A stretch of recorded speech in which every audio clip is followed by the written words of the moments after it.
Welcome to TYT. I'm your host, Anna Kasparian. Cenk Uygur will be joining us a little later. He is late, but he will be back very soon.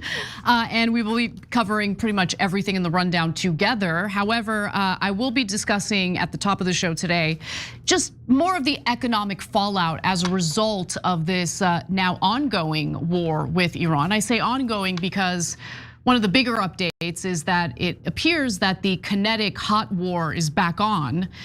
It could change in the next few hours because everything changes hour to hour when it comes to this war, but just stick around for that update. I will be doing that with Cenk a little later in the show. We'll talk about the economy. Later in the second hour, we're also going to discuss what the Israeli media admits just openly, overtly. They are totally confessing that the protests that took place in Iran earlier this year, the protests that the Persian diaspora in Beverly Hills uses as an excuse to carry out the ongoing war in Iran, yeah, that turns out totally manufactured by the Israelis, which is what we suspected. So we'll get to that later in the second hour. We're also gonna cover Jeffrey Epstein's alleged, and I really do mean alleged, suicide note. But right now, let's talk a little bit about what the Trump administration is concerned about, even though Trump himself made the decision to enter a war without a real plan. All right. The Trump administration is concerned, worried, if you will, about what is to come for the Republican Party in the midterm elections now that we're dealing with higher gas prices. Inflation was already bad and it is set to get worse. So this economic fallout, which is of course the result of the ongoing war against Iran, is gonna have some real political consequences for the Trump administration. At least that's according to a new scoop from the Wall Street Journal. So per the Wall Street Journal, Trump has been privately communicating with members of his administration about how he's increasingly worried, okay, and he should be worried, that his party is about to suffer a shellacking in the midterms. And I think that the shellacking is definitely gonna come because one thing that Americans absolutely loathe is paying too much for gas. And right now, we're paying too much for gas. It's all due to a war that could have been avoided. It was a war of choice, and it's a war that the American people know has been, launched on behalf of Israel, not in terms of the best benefits or the best interests of the American people. So since the Iran war began, jet fuel prices have doubled. US airlines spent more than $5 billion on fuel in March, and that's up 30% from a year earlier, according to government data. And that, of course, was something that has already hit Americans when it comes to their summertime travel plan. So if you're trying to book a flight, you're noticing that that flight is a lot more expensive today than it was just a few months ago. So in March, for instance, the price of a US domestic round trip economy ticket rose 21% from just a year earlier to $570, according to Airlines Reporting Corps. And Trump's advisors are eager to end the war. They want to end it as soon as possible. At least that's what the Wall Street Journal is alleging. And they hope that if they end the war as soon as possible, by the time we get closer to the midterms, prices will moderate a little bit. Now, if you listen to economic experts debate this matter, many of them do not believe that prices will moderate by the time we hit midterms. In fact, we're not really suffering the full consequence of how much destruction has been caused to oil and gas infrastructure in the Gulf. And by the time we experience what has already happened in terms of damage to that infrastructure, it'll be around August or September. At least that's what economic experts are alleging. And so Trump's advisors might think if we end the war today, maybe we can still save the Republican Party for the midterms. Number one, the war is not gonna end today. In fact, things unfortunately got worse, and now you're hearing stories about how the US is striking Iran, Iranian ports. Iran is also responding by targeting military vessels, US military vessels near their coast. So it's not a good sign. But Trump's advisors, I don't know if they have any plan, really. It doesn't even matter what Trump's advisors tell him or what they want. It doesn't matter if he's getting the best advice within his administration. The influence of a foreign country on this administration and the decisions that Trump makes in regard to foreign policy is what seems to reign supreme. So former New Hampshire Governor Chris Sununu, who has a name I love to pronounce, fun last name. He's now the president of Airlines for America. It's an industry group for the airline industry. Here's what he's warning. Ticket prices won't go down immediately. You're looking at elevated ticket prices through the summer and fall because it takes a while for the prices to go down. Now, when asked for comment, a White House spokesperson blatantly lied, which we should all expect at this point, and said the following. The president and his entire energy team anticipated these short-term disruptions to the global energy markets from Operation Epic Fury and had a plan prepared to mitigate these disruptions. Really? Really, what was the plan? Because if I remember correctly, and I do remember correctly, President Trump was shocked that the Iranians closed the Strait of Hormuz in response to US attacks. Now, anyone with two brain cells to rub together, anyone who was paying attention to the hostilities between the United States and Iran knew that this is what Iran was threatening to do, and that's exactly what they did. Why are we surprised by that? So the idea that Trump had a plan in place to mitigate the economic consequences of this war is laughable to say the least. So how do we know it's a lie? Well, one, according to the New York Times, Trump didn't even believe that, they were gonna close the Strait of Hormuz, and they did. And then on top of that, General Kane also flagged the enormous difficulty of securing the Strait of Hormuz and the risks of Iran blocking it. Trump had dismissed that possibility on the assumption that the regime would capitulate before it came to that. They ain't capitulating. I think that's pretty clear. And then on top of that, Trump has admitted that he thought the Iran war would be even worse for energy prices than it has borne out so far. However, Trump decided to go to war anyway, and then you have this clip from just a few weeks ago. Take a look. I said to my people, they're all gathered, all these wonderful guys, Scott Bessent, the whole group, Howard, they're all doing a good job. I said, fellas, I got a little bad news for you. I'm gonna put a little wrinkle in your numbers. Why, sir? We're going down to a place called Iran, and we're gonna make sure that they never have a nuclear weapon because they'll use it to blow up, because they're religious fanatics, and they will use that weapon to blow up the world, but they'll start with Israel in the Middle East, and we're not gonna let that happen. And they said, wow, that's gonna be bad. I said, yeah, it's gonna hurt the market, and it's gonna drive up the price of oil and whatever it is, but that's peanuts compared to what would happen if we let this happen. And if you would have told me that the Dow is almost, I'm looking at your thing, I mean, literally we're at 50,000. And if you would have told me that oil is at 90, as opposed to 200, I would be frankly surprised. So in other words, President Trump wants to tell the American people, despite the fact that you're paying a lot more for your summer travel plans, despite the fact that you are paying a lot more just to get to and from work every day because of rising gas prices, you're welcome, America, you're welcome. Isn't he such a great president? You're welcome. It could have been worse. It could have been worse. This is just the price you pay to ensure that Iran doesn't obtain a nuclear weapon, which they weren't pursuing in the first place. So let's hear from actual Americans and what they're going through. So for instance, there are some first responders in Maine who are claiming that surging fuel prices are adding up quickly for fire, EMS, and law enforcement agencies that rely on constant travel. Well, I mean, if they need to spend more on fuel, that must mean they need more resources to run their operations, which could mean higher state and local taxes. Congratulations, and you're welcome, America. Let's get to other people, including the head of a meal delivery service for seniors in Missouri, who stated, quote, "It's really put a hurt on us, trying to deliver those meals daily.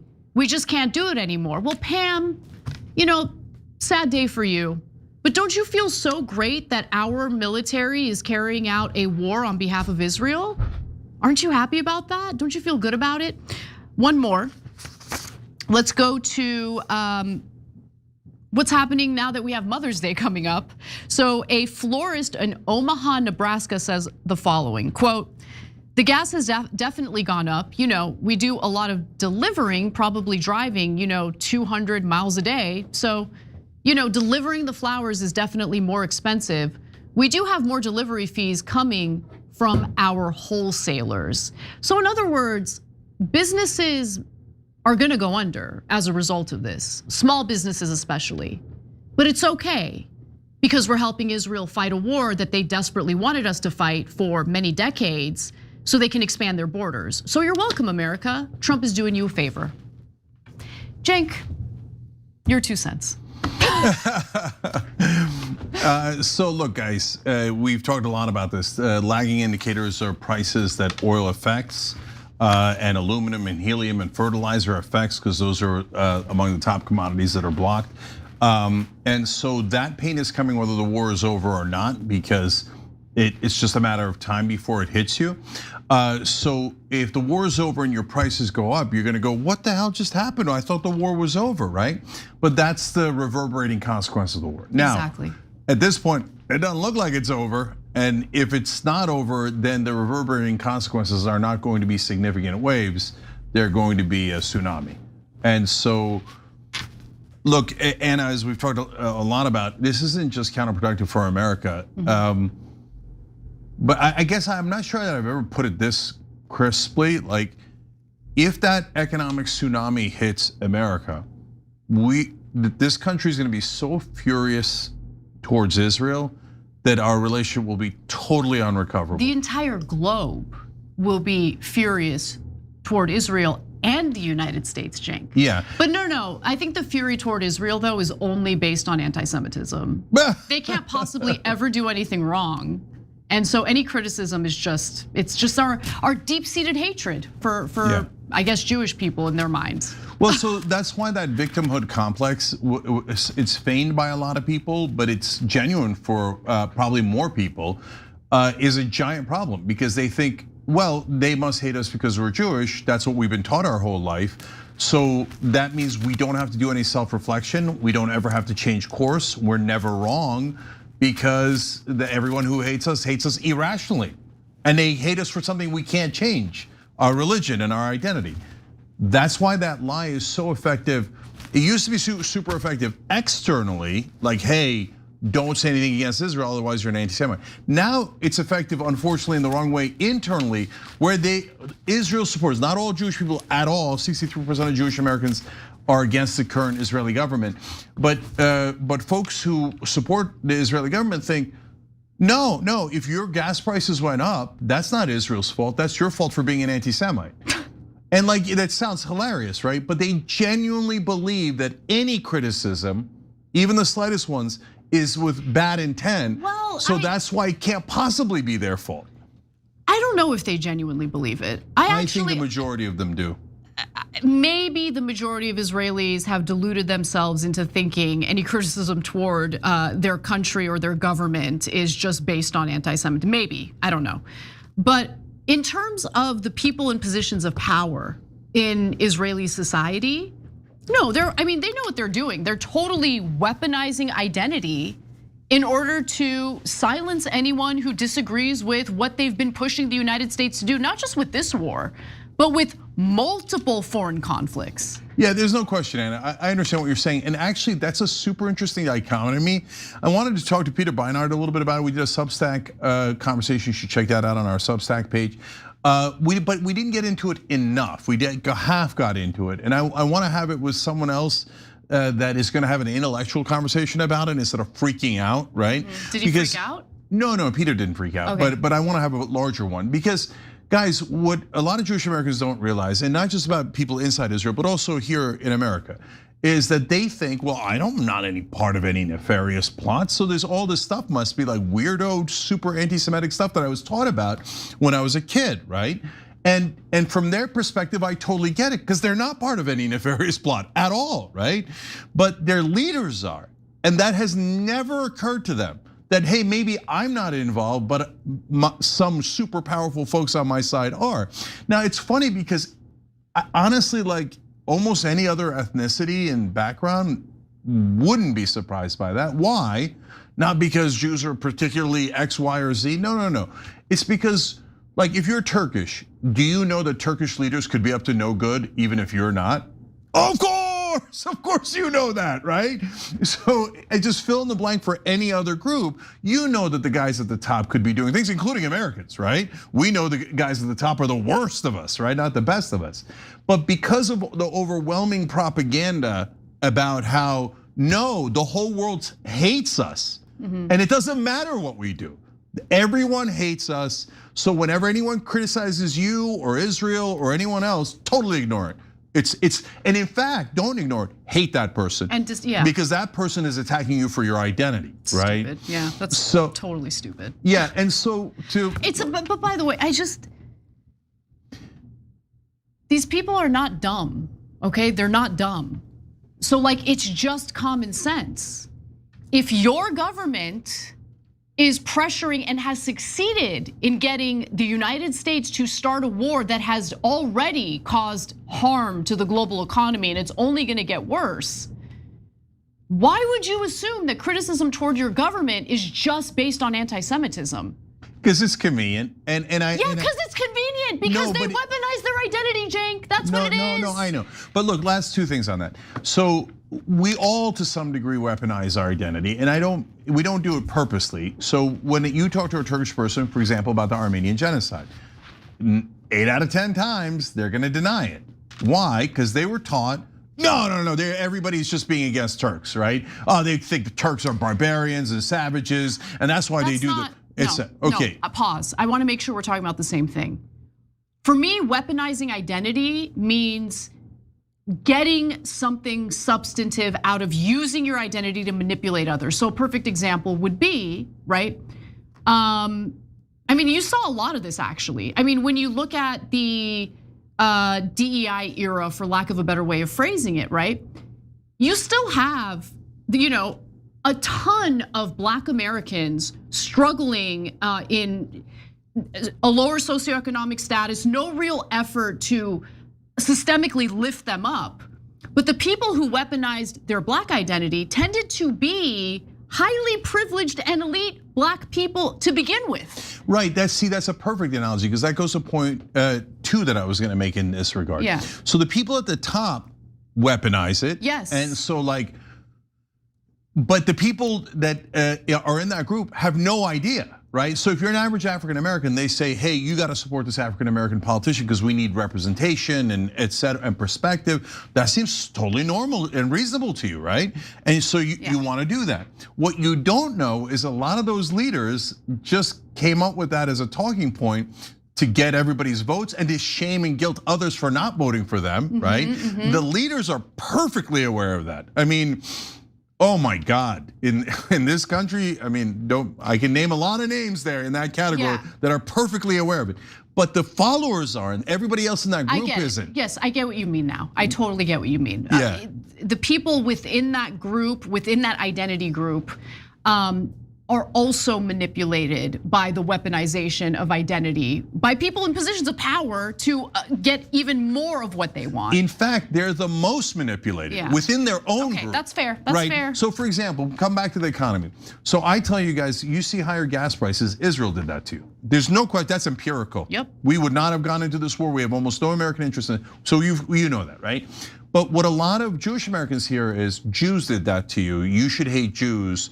And so I'm super worried about this guy. So why do they hear it wrong, right? And they're empirically wrong. So when I say the Turkish government did something to you, like taking northern Syria, I certainly don't mean all Turks, I didn't do it, right? And Turks generally get it because they have a government, they've had a government for a long time, and the government has done a lot of wrong things for a long time, right? So, et cetera. But what I'm trying to get Jewish Americans to understand is we're not saying Jews. Your leaders are manipulating you to think we're saying Jews. We got no issues with you at all.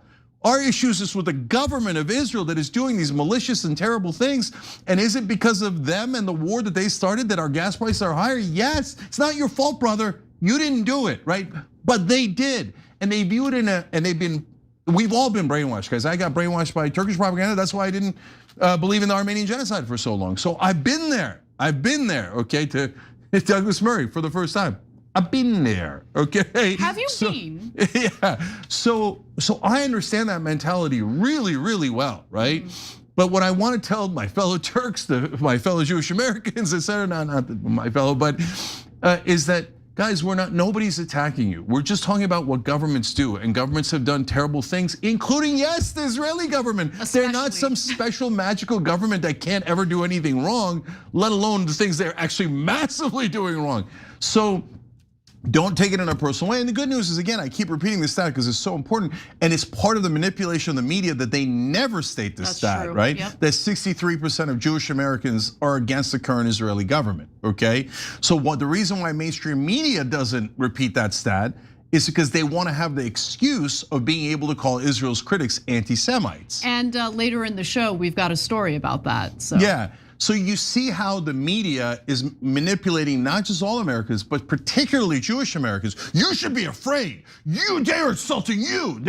Yeah. All in an effort not to protect Jewish Americans who are against the Israeli government, but in an attempt to protect the Israeli government.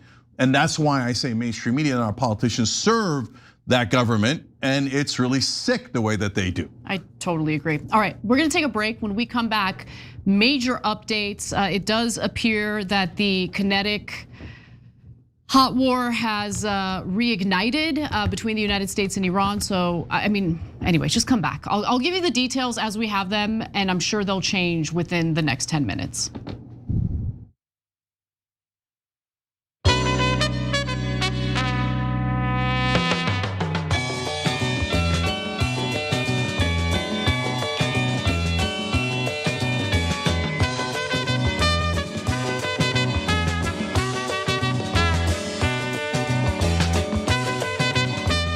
All right, guys, I'm reading these blind. Let's go to TYT members. What are you guys talking about? Cenk was there the whole time. All of you are crazy, says Cypher. He snuck in.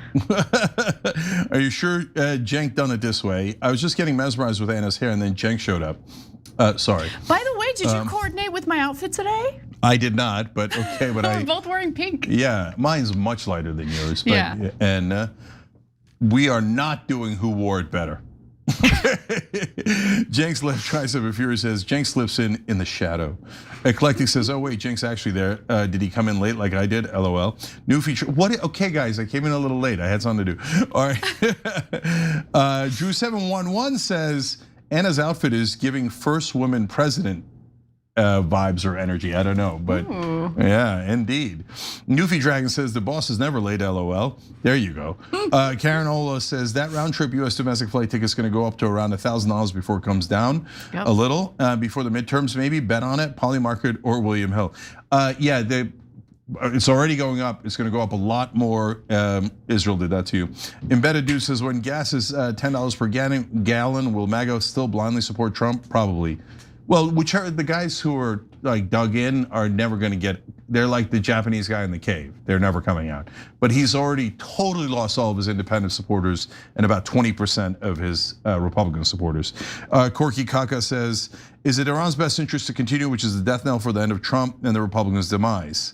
Well, we'll see. We'll talk about that in a minute. All right, I'm out of time, but we'll be right back, guys.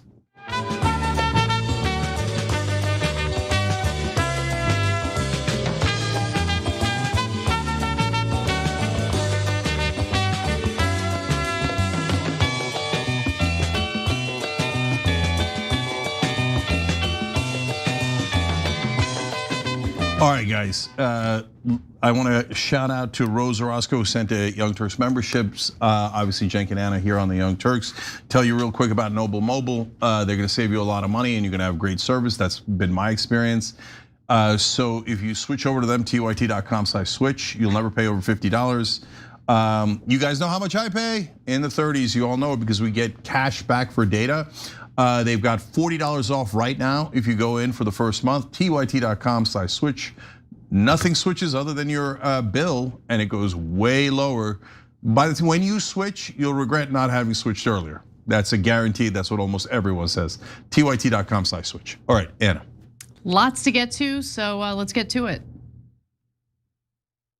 To be clear, this operation is separate and distinct from Operation Epic Fury. Project Freedom is defensive in nature, focused in scope, and temporary in duration, with one mission: protecting innocent commercial shipping from Iranian aggression. Fox News alert, the president says, based on the request of Pakistan and other countries, we have mutually agreed that while the blockade will remain in full force and effect, Project Freedom will be paused for a short period of time to see whether or not the agreement can be finalized and signed. We suspect the president is letting the Iranians save face. Jesse Waters is a total clown. Okay, turns out it wasn't even Pakistan who persuaded Trump to end Project Freedom after 2 days. It was the Saudis and the Kuwaitis who refused to allow the United States to use its military bases and airspace in order to carry out the operation. And now we're learning that they changed their mind and will allow the Trump administration and the Pentagon to use their airspace, use their military air bases in order to carry out the project again if Trump chooses to do so. And by the way, the kinetic hot war has reignited between the United States and Iran. That is subject to change because this war seems to be changing directions at any given hour. But Cenk, before I give you the details, as we have them at the moment, your 2 cents. Yeah, so we just bombed Iran and then, right before the show, and they say, yes, but it doesn't count. That's not how bombings work. Right. So the people who will decide whether it counts or not are the Iranians, and then they will either strike back or they won't. But us saying, yes, we just bombed your ports, but it's okay, it doesn't violate the ceasefire, is the most meaningless thing that anyone's ever heard. So we're gonna tell you all about that. And then the real question is, do we have any chance of getting out of this war, or is this latest bombing and all Project Freedom and the Gulf countries? They're very relevant here. They're trying to pull us out of the war. Everyone on planet Earth is trying to pull us out of this war, except Israel, that's pushing us in. So who's going to win that match? Go ahead, Anna. So let me just start with the latest news and then we'll work back to the older details and how we got here in the first place. So let's go to graphic 9. Jennifer Griffin reports that a senior US official tells me that it was a US military strike on Iran's Qeshm port and Bandar Abbas moments ago, but added that this is not restarting the war or end to the ceasefire. Okay. I'm gonna pull my hair out of my head live on this show, okay? When you fire at the country you're at war with, that means ceasefire end. Not ceasefire start, not ceasefire still in place, it means ceasefire end because ceasefire means you have ceased fire. Yeah. Okay, are these people idiots? Like they're total, or they think we're idiots. We're not idiots, we're not idiots. I know what a ceasefire means. The war is on. You guys are bombing each other. Go ahead, Cenk. So look, on the one hand, I think, are you insulting our intelligence in the same way that Anna is thinking? On the other hand, I think, well, I don't want the war to restart.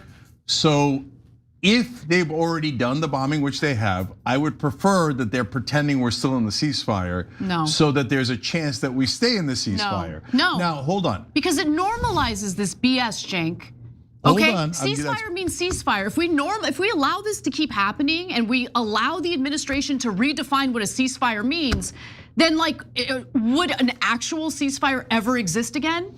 So that goes to the point number 2 that I was gonna make, which is, here we go again with the Israelification of our policy. Yes. So when Israel does a ceasefire, they don't mean that they ceasefire, they mean you ceasefire. So the perfect example, although literally every single instance has these example, but is in with Hezbollah and Lebanon. So Hezbollah and Israel over a year ago make a ceasefire. Hezbollah fires no bombs into Israel during the ceasefire. Israel did 1,000 bombs, over 1,000 bombing campaigns in Lebanon during the ceasefire. okay? And then they go, well, it's a ceasefire, I'm just killing you, that's all. That doesn't count. The right? Israelis never cease fire. Yeah, never. Ever. Right. Okay, and they never, in this latest iteration, for sure, they never tell the truth, okay? Yeah, they were bombing Beirut just yesterday, by the way. So, by the way, they're under a ceasefire. And Netanyahu bragged about how much he was bombing Beirut. And as usual, he said it was to help the Lebanese he's murdering. Okay, so now we're starting to do the same thing. Oh, we're bombing you, but it doesn't count. And you're not allowed to bomb us back. But the problem is Iran is not someone you could just roll over, as we've seen over the last 2 months. Right. So every time they say that to Iran, they go, yeah, we are waiting for you. Okay, so you bomb us. No, we're not schmucks. We're gonna bomb you back. And that's what they did today. Yeah. Today, US warships were targeted by the Iranians after the US fired on Iran. So we are at war, okay? A kinetic hot war. We are at war. Don't let anyone lie to you about it. Don't let the Trump administration manipulate you into believing something that's just patently false, untrue. We are at war. Anna, sorry, one more thing that's important in that regard. The other reason they do it is for propaganda. So they could say, oh no, our bombing didn't count. When Iran counterattacks our warships, oh my God, they broke the ceasefire. They're the aggressors. Israelification. Yeah. That's right. Okay, so that is the latest update. But I want to talk a little bit about Project Freedom and why Trump abruptly out of nowhere and after 2 days decided that he was going to announce that we're putting a stop to it, it's ending. Well, it turns out it had a lot to do with Saudi Arabia and Kuwait, who were very salty over the fact that Trump announced this project without talking to them. And it's important to talk to them, since in order to carry out this project, you would need their military bases and you would need to use their airspace. And so Saudi Arabia was allegedly angry. The kingdom informed the US it would not allow the US military to fly aircraft from Prince Sultan Air Base southeast of Riyadh or fly through Saudi airspace to support the effort. This is actually, Saudi Arabia apparently saw this as a substantial threat to them because they understand that Iran will target Gulf countries if the US is doing certain things that they're not able to retaliate against, because they don't have the capacity to hit the United States. So they hit countries in the Gulf region that have hosted US military bases. So it would have been really helpful for the Saudis to know that Trump was going to carry out this project, right? Project Freedom, but he didn't even advise with them, consult with them, talk to them before he did so, and they were upset about that. So because of geography, you need cooperation from regional partners to utilize their airspace along their borders, one US official said. In some cases, there is no other way around, the official explained.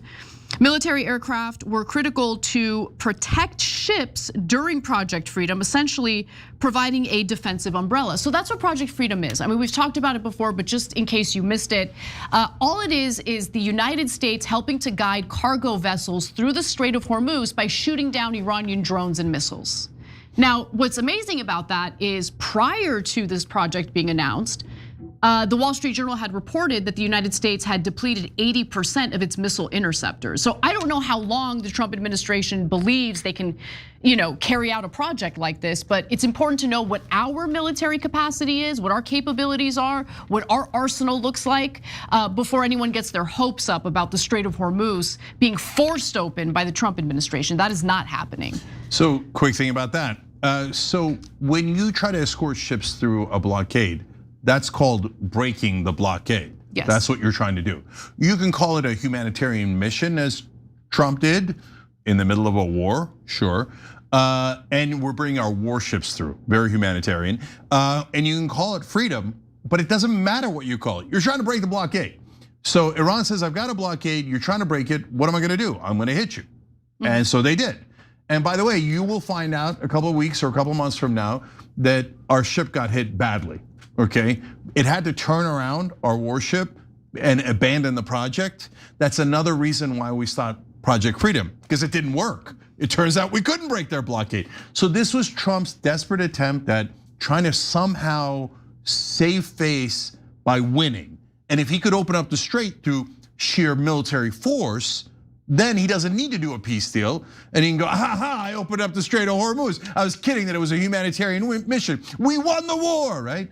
But since it didn't work, he had to tuck tail and turn around. Plus the Saudis and UAE are super pissed because when they try to break the blockade, Iran's like, okay, you violated the ceasefire. I'm now hitting UAE. I'm not even sure they hit UAE as we talk about. Abu Dhabi today, yes. But today they hit Abu Dhabi. Yeah. So then the Saudis and the UAE, and Jennifer Griffin's also reporting this, are super mad. And they're part of the reason why we hit Iran back is that they demanded it. They're like, so now you're gonna let them hit us without even protecting us or hitting back. When they hit Israel, you protect them to the maximum. Yeah. And you do overwhelming force back. Now you're not gonna protect us. So, but then that's driving us further into the war. Okay, pause. I don't know if any people in positions of power in these Gulf countries ever watches this show, but on the off chance that someone does, I need you to understand something. Our government doesn't even care about us. So the fact that you think that by hosting US military bases in your countries means that the US would care about you is laughable. Don't be stupid. That's it. Well, I'll add to that.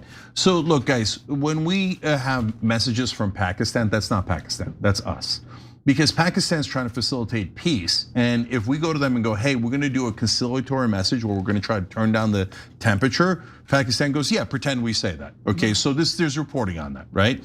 So Pakistan is not some neutral party that's getting us to change our position. Pakistan has no ability to do that, right?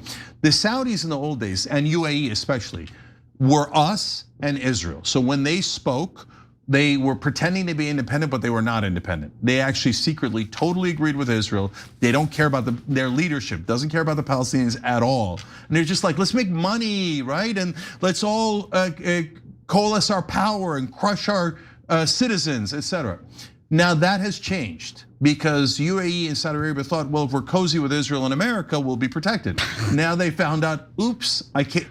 You made the mistake of trusting the Israelis.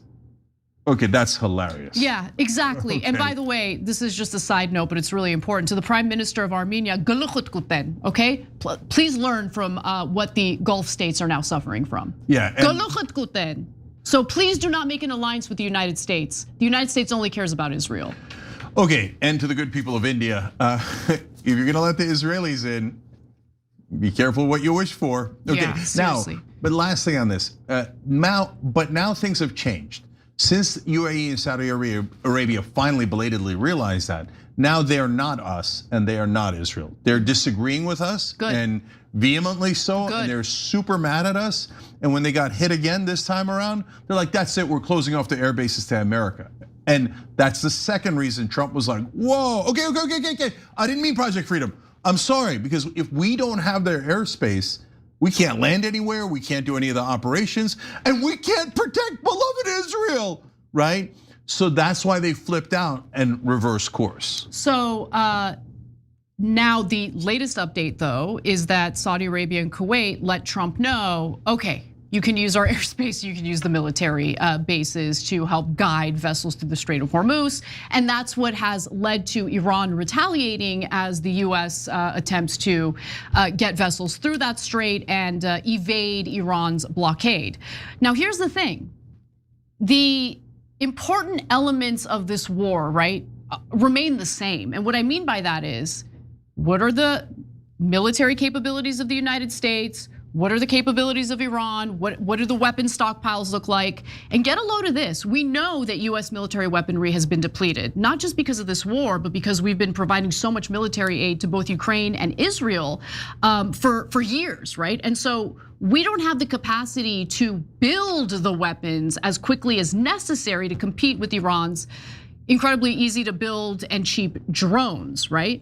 On top of that, get a load of this. This is from the Washington Post today. John Hudson reports that a confidential new CIA analysis delivered to policymakers this week concludes that Iran can survive the US naval blockade for at least 3 to 4 months before facing more severe economic hardship. A finding that contradicts those hailing an imminent collapse. US intel also indicates that Iran retains about 75% of its pre-war inventories of mobile launchers and about 70% of its pre-war stockpiles of missiles, per a US official. The regime has also been able to recover underground storage facilities and repair damaged missiles. Yeah, so, but guys, there's only a couple of groups of people who believe that Iran was nearly destroyed and defeated. And people who watch cable news in America, they believed it because that's the only information they got, right? And Wall Street believed it. Outside of that, no one believed it. And so why? So Trump has been saying all this time, we destroyed their entire military, we destroyed their Navy, their Air Force. And then we see dozens of our planes got shot down. That, to me, that was the straw that broke the camel's back. I'm like, oh, the propaganda is not around the edges. Because I've covered a lot of wars now, unfortunately, in these last 30 years. And then during Iraq, before we'd gotten fully Israelified, we would largely tell the truth. Like, yeah, we might delay things 2 weeks. I don't mean in the start up to the war, everything there was a lie, right? But in updates on the war, right? And we would always hear the BS about, oh, the success is around the corner. Just give us another 6 months, right? But hey, did a ship get hit? Did a plane get hit? Did we lose this many guys? We usually didn't lie too much about that. This is completely different. We're lying about everything, right? We lied about casualties. We lied about the number of things that have been hit. And Trump is a pathological liar, and only a moron would believe him, right? So, but the reason why mainstream media believed him is because Israel First is mainstream media. So they wanted everyone to think, no, go deeper into the war. It's okay. They're almost wiped out. We've almost won. Success is around the corner, right? And in this case, they're not saying 6 months. Give us another 6 days, 6 weeks, and we're almost won. They're totally destroyed, right? So first Israel First pundits like Mark Levin, Hugh Hewitt, business people, Bill Ackman, it said they all come out, Lindsey Graham, politicians, they come out and go, oh my God, Iran is totally destroyed. All we have to do is just go further into the war and we'll win, right? And then all of mainstream media comes in and backs them up. They go, well, here's Lindsey Graham. And he said it on CNN, and no anchor pushed back, no one clarified. So they leave all of their audience with the impression that Iran is almost defeated. And that's because they are all incentivized to do exactly what Israel has ordered, right? So that's why there's been such en masse lying, especially on a war that is not going well. If you want to get out of a war that's not going well, easy. If you want to go further into a war that's not going well and not polling well, you're going to have to lie to people, and you're going to have to lie in a big, big way, and that's exactly what's happening here. When we come back, we'll take a little bit of a break from the Iran war and talk a little bit about domestic politics, including the Republican primary for the House seat in the 4th district. That's the seat where Thomas Massie is the incumbent. And he just had a sit-down interview with Tucker Carlson and revealed quite a bit about how far the pro-Israel crowd is going just to oust him from his seat. That and more coming up. Don't miss it.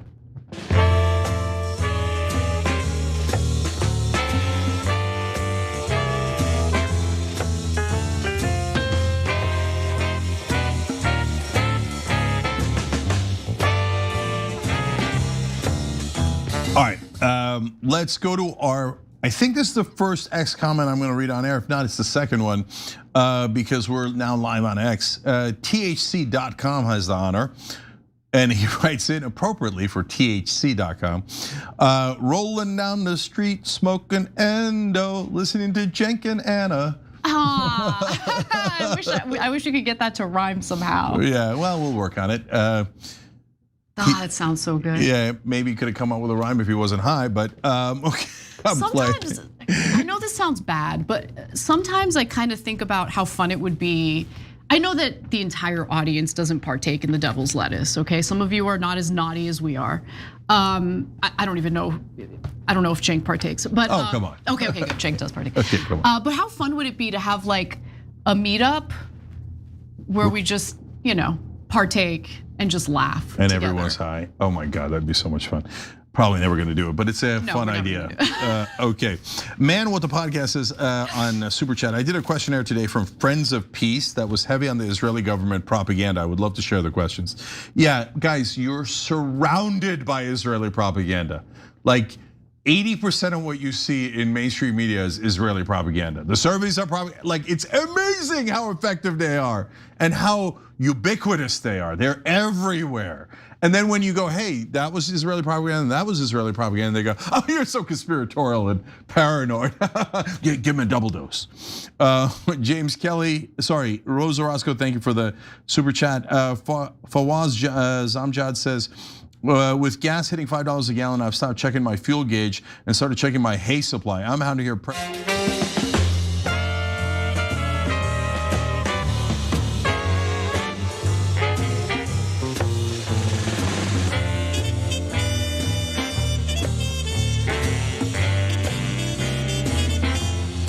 All right, back on TYT, Cenk and Anna with you guys. During the break, I was reading comments and super chats from you guys. If you want to get that, tyt.com/join. It's a great way to get the member stream where you get that. Anyway, Fawaz was writing in about how he's checking his hay these days instead of gas. And he said, I'm out here prepping the horse and wagon like it's 1849.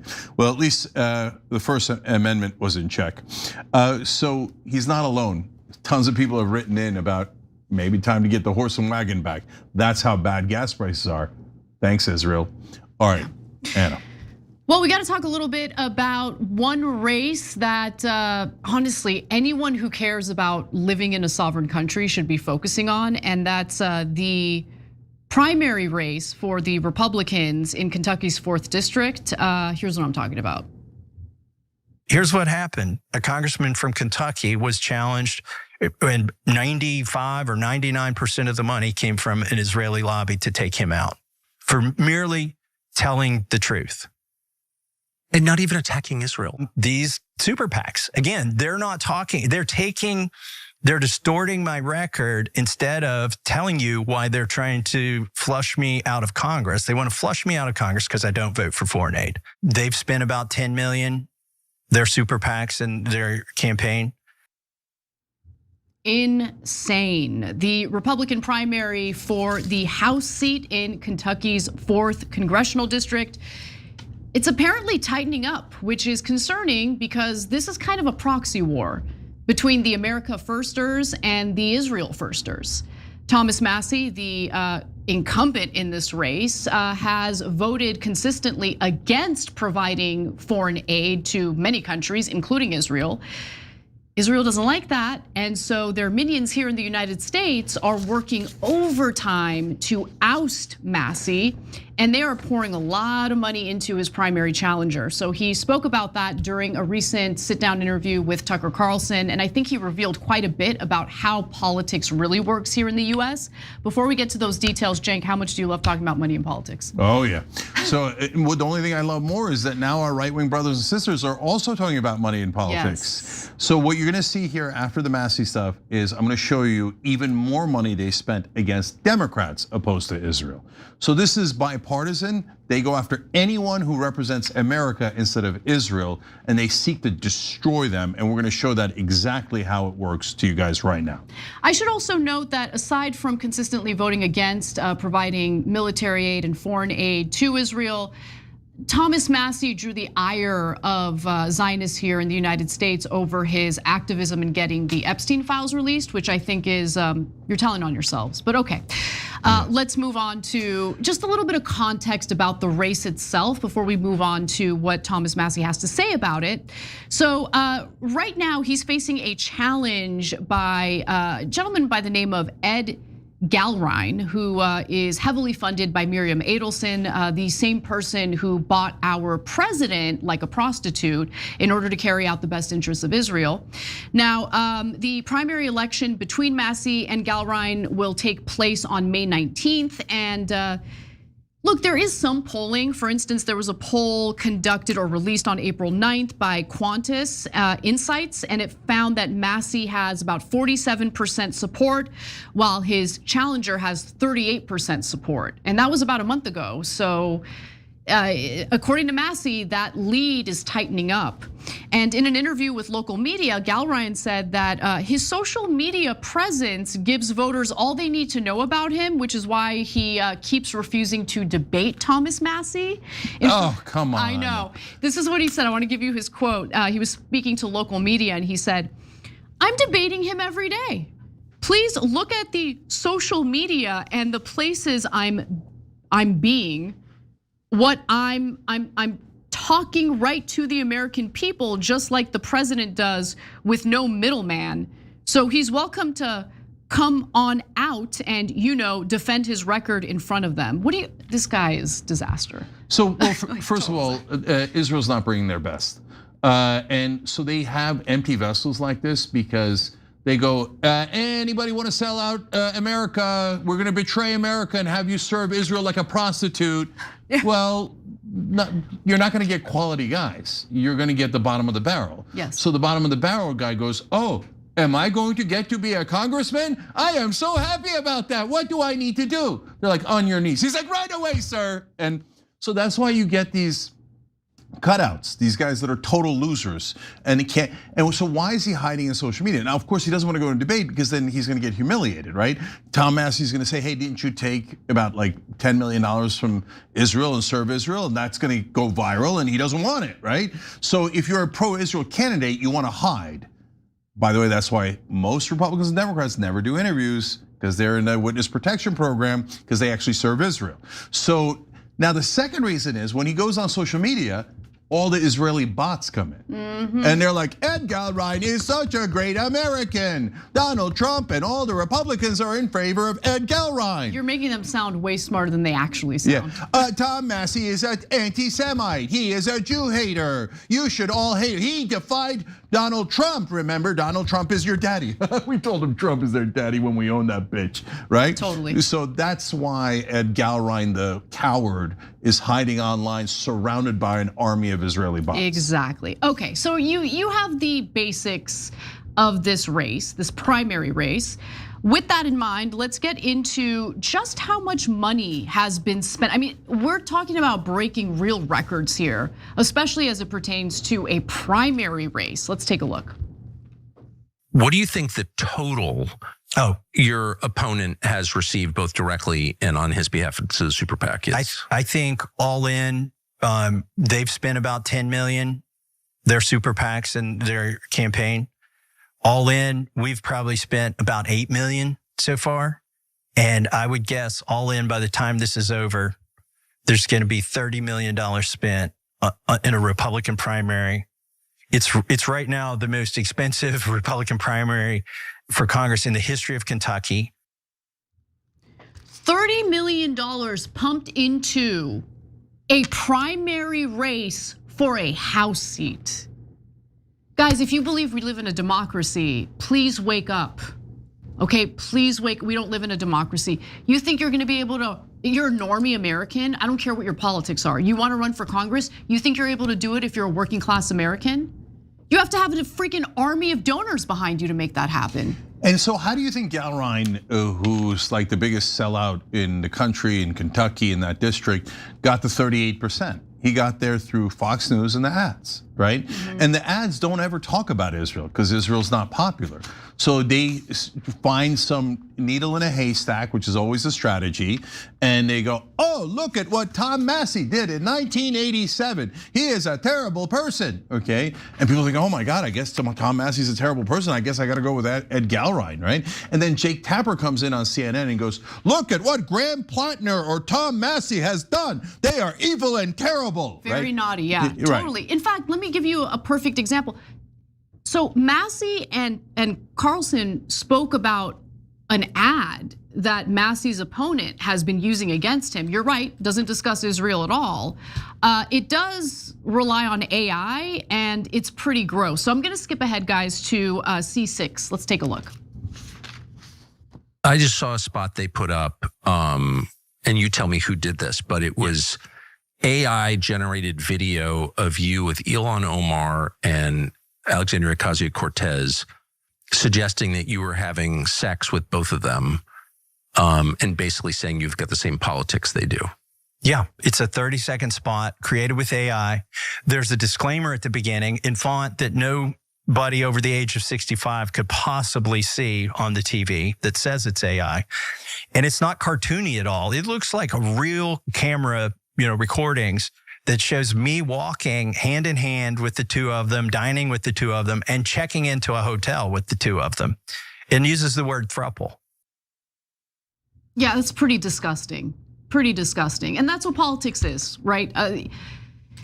Look, this guy, Galrine guy, has no substance to him, which is why he's unable to even engage in a debate. And by the way, I say this as someone who doesn't necessarily agree with much of Thomas Massie's political views, right? I agree with him when it comes to foreign aid, foreign policy, things like that. Certainly I agree with him when it comes to Israel.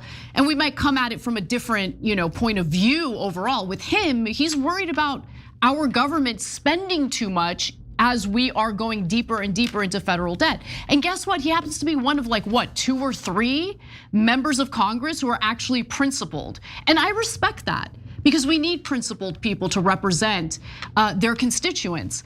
Now, with that in mind, I want to fast forward to, not fast forward, I want to go to the next video because here you're going to see Massie. Basically, he goes into even more detail about these dueling super PACs in this primary race. So I want to go to C3. Let's take a look at that. You got super PACs on each side, and there's a super PAC helping me, not as large as the Israeli super PACs, of which there are 3. But there's a super PAC helping me. Now, as far as hard dollar campaign money from real people, I've raised over $5 million this election cycle, which is probably more than I've raised in the entire time that I've been in Congress. Really? Oh, yeah. I usually raise a couple $100,000, maybe $400,000 in election cycle. This time I've raised over 5 million. It's because this situation is dire. Now, the other side, you might say, okay, well, how much money has he raised for his campaign? He's raised about 1 or 1.2 million per quarter for 2 quarters. So he's maybe raised $2.5 million at most. Yeah, so look, that grassroots are coming to save both Republicans and Democrats when they are attacked at this level from AIPAC. And so that's actually a beautiful thing. That's the American people going, we've had enough of this crap. And if you're gonna do it, with a couple of billionaires giving $1 million, $2 million at a time, well, we're gonna give $5 and $10 at a time, but there's millions of us. And so we're tired of you running our country. And they're absolutely right, guys, because Massie votes with Republicans 91% of the time. So I'm going to disagree with him probably around that number, right? But this race is still the most important race in the country for 2026. Why? Because if they take out Massie, then the message will go out all across Congress in both parties. Resistance is futile. You either work for Israel or you go home. There is no other option. They've bought the entire Congress, and if you dare oppose them, they will 100% eliminate you, right? Because they will 100% try to eliminate you, and that's what they're doing to Massie right now. If they succeed in that, we're all screwed. Not just Republicans, but Democrats too. Because remember, most of the Democrats also take Israeli lobby money. Now they're worried about their own voters that are in rebellion. But the minute they see Massie lose, and I've literally talked to people in Congress about this, and they've said it to me behind the scenes very clearly. If Massie loses, the forces that are trying to keep America sovereign are screwed. Totally. Everyone will bow their heads to Israel. It doesn't matter if 98% of the country hates Israel. No, if Israel can continue to buy elections, then all of Congress will work for them and not for us. I want to get to the Democratic side because we haven't gotten to Israel's bottom bitch yet. Wait, oh, perfect. Okay, then let me play one more video because it actually relates to this. So the Israel lobby knows that the American people who are paying attention are onto them.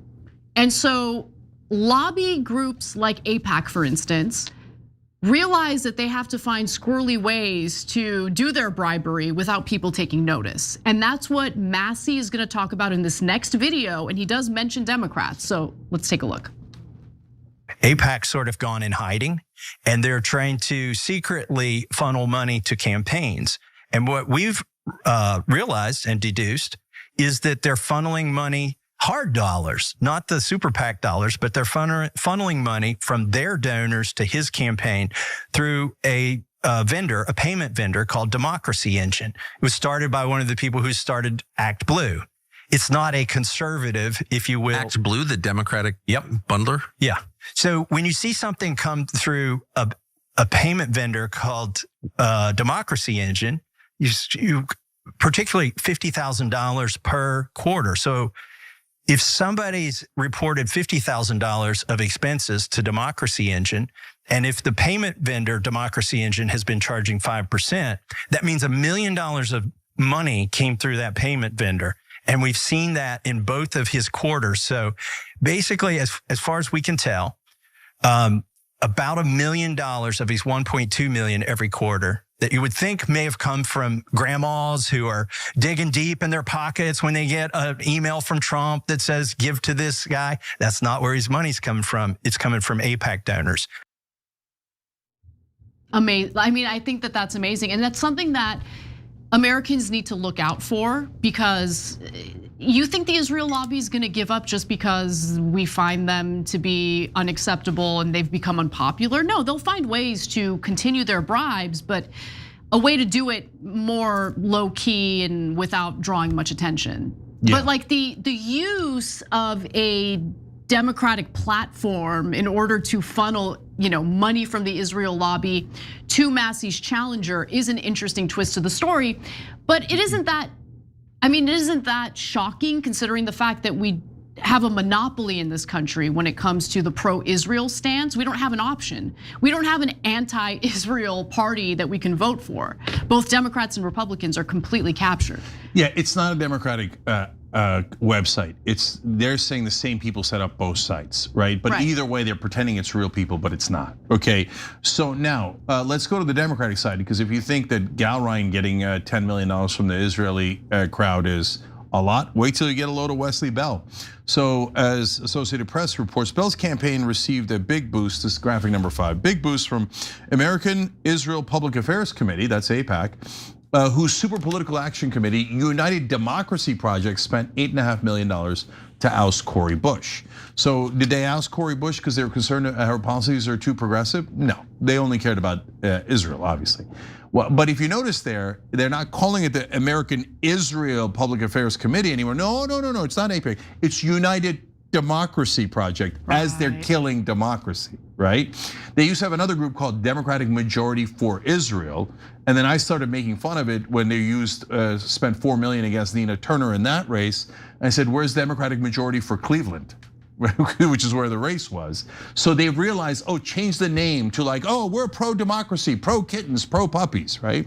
So, but Associated Press undersold how much money they'd given them, because AIPAC Tracker has Wesley Bell's contribution from the Israeli lobby at $13,135,269. So that is a hell of a lot of money, but hold, he is not the bottom bitch. That title goes to our least favorite mutant, George Latimer. So AIPAC spent at least $14.5 million on anti-Bowman ads through its PAC United Democracy Project as of June 20th, according to Federal Election Commission filings. Again, that's Axios in that case. I'm gonna get to the real number in a second, but one more from Axios that is important. They said a senior House Democrat said spending at this volume inevitably has a chilling effect on lawmakers, saying of AIPAC, they do that a lot. What that chilling effect is saying, well, if I say anything slightly critical of Israel, or I don't give them every single dollar that they demand, well, I'm gonna get my ass handed to me. They're gonna spend 4 million, 6 million, 8 million, 10 million against me. So forget that, I work for Israel, okay? And so, as we've told you before, 4 million against Nina Turner, 4 to 6 million, I think, against Representative Marie Newman, and they eliminated her. 4 million against Andy Levin in Michigan, they eliminated him. And now we get to the reigning champion, George Latimer. So AIPAC Tracker has him at $19,155,439 from the Israeli lobby. So now, guys, what frustrates me often, and that's why you'll hear me talking about it, is mainstream media sees that, cable news, New York Times, etc., and goes, no, those are not bribes. No, Latimer is a free and independent guy. The Israelis happen to agree with him, or people who support Israel, just a total coincidence. And they gave him $19 million, and then he votes with Israel every single time and never questions them. That's a coincidence, because Latimer's a wonderful guy, and if you say this particular lobby is controlling him, Latimer's not the bad guy, the lobby's not the bad guy. You're the bad guy. Disagree. You're the bad guy for noticing that he took $19 million in bribes from people supporting a foreign government. They literally say that. They literally go, oh, that's anti-Semitic trope to say that that lobby is controlling George Latimer, wonderfully honest and decent person. No, George Latimer is a trained dog, okay? And he's not a real person. He's a cutout, he's a puppet for a different government, and that's what $19 million will do for you. So, and the $19 million doesn't just buy Latimer, it buys you all of Congress when they see you spending $19 million against anyone who opposes Israel. And that's how this game is played, and that's why Tom Massie has to win that. By the way, guys, that is a Republican primary. That is a very, very, very red district. Don't let him trick you into thinking, oh, a Democrat could win that race. Don't help Tom Massie. No, what? No, it's a primary. If you're a Democrat in that district, I hear you, brothers and sisters, you don't really have much of a choice between Democrat or Republican. So if you can, I would personally advise you to vote for the principled Republican in this primary who isn't going to prioritize a foreign country over your best interests. Yeah, and lastly on that, nothing's stopping you from voting yes Tom Massie in the general election. This is a Republican primary. If Gallery wins, he doesn't win that seat. Israel wins the entire Congress. So in that Republican primary, Massie must win. He must win. Okay. Agreed. Otherwise, we're all screwed and we won't have any sovereignty. More news when we come back after the break.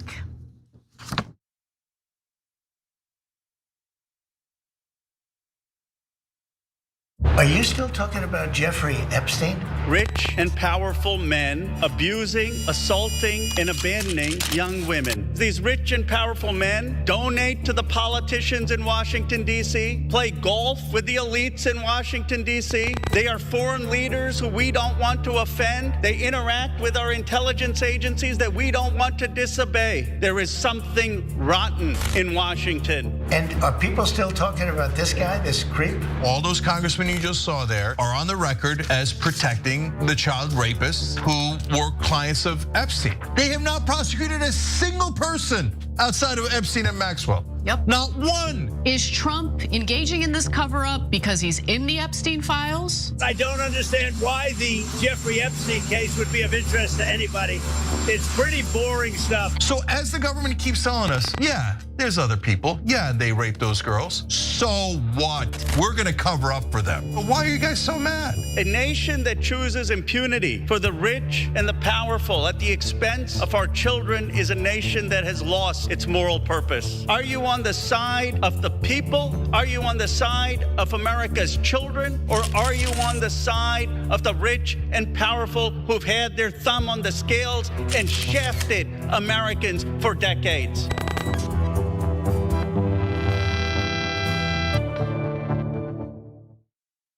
The rest of the news media says you should not fight for positive change. If you do, you're not really a reporter or a journalist, because reporters and journalists don't care what happens. I don't agree. That's not written anywhere. That's not a law. It's just a rule that they invented so that reporters didn't actually challenge the people that are in power. Well, we don't agree with that. We think we should challenge the people in power, that actually makes you a better journalist, not a worse one.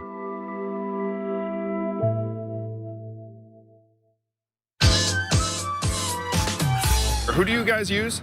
We have AT&T. And how much do you pay per month? $345, and that includes a company discount. How many people? 5 phones. $70 a line, right? I've started a wireless company called Noble Mobile that is trying to cut everyone's bills in half. What would like a family of 4 cost? The average Noble Mobile user is paying $42 a month, but also they're using their smartphone 17% less. Okay, how does that work out? We give you $20 back in cash every month based upon how much data you use or don't use. You know when you're doom scrolling or messing around on your phone, you're like, oh wait, I'm actually costing myself money right now. The goal with Noble Mobile is to encourage us to look up at our children's lovely faces, like touch grass, appreciate life. A friend of mine calls these things are rectangles of sadness. So we're trying to change that and improve everyone's relationships with their phones.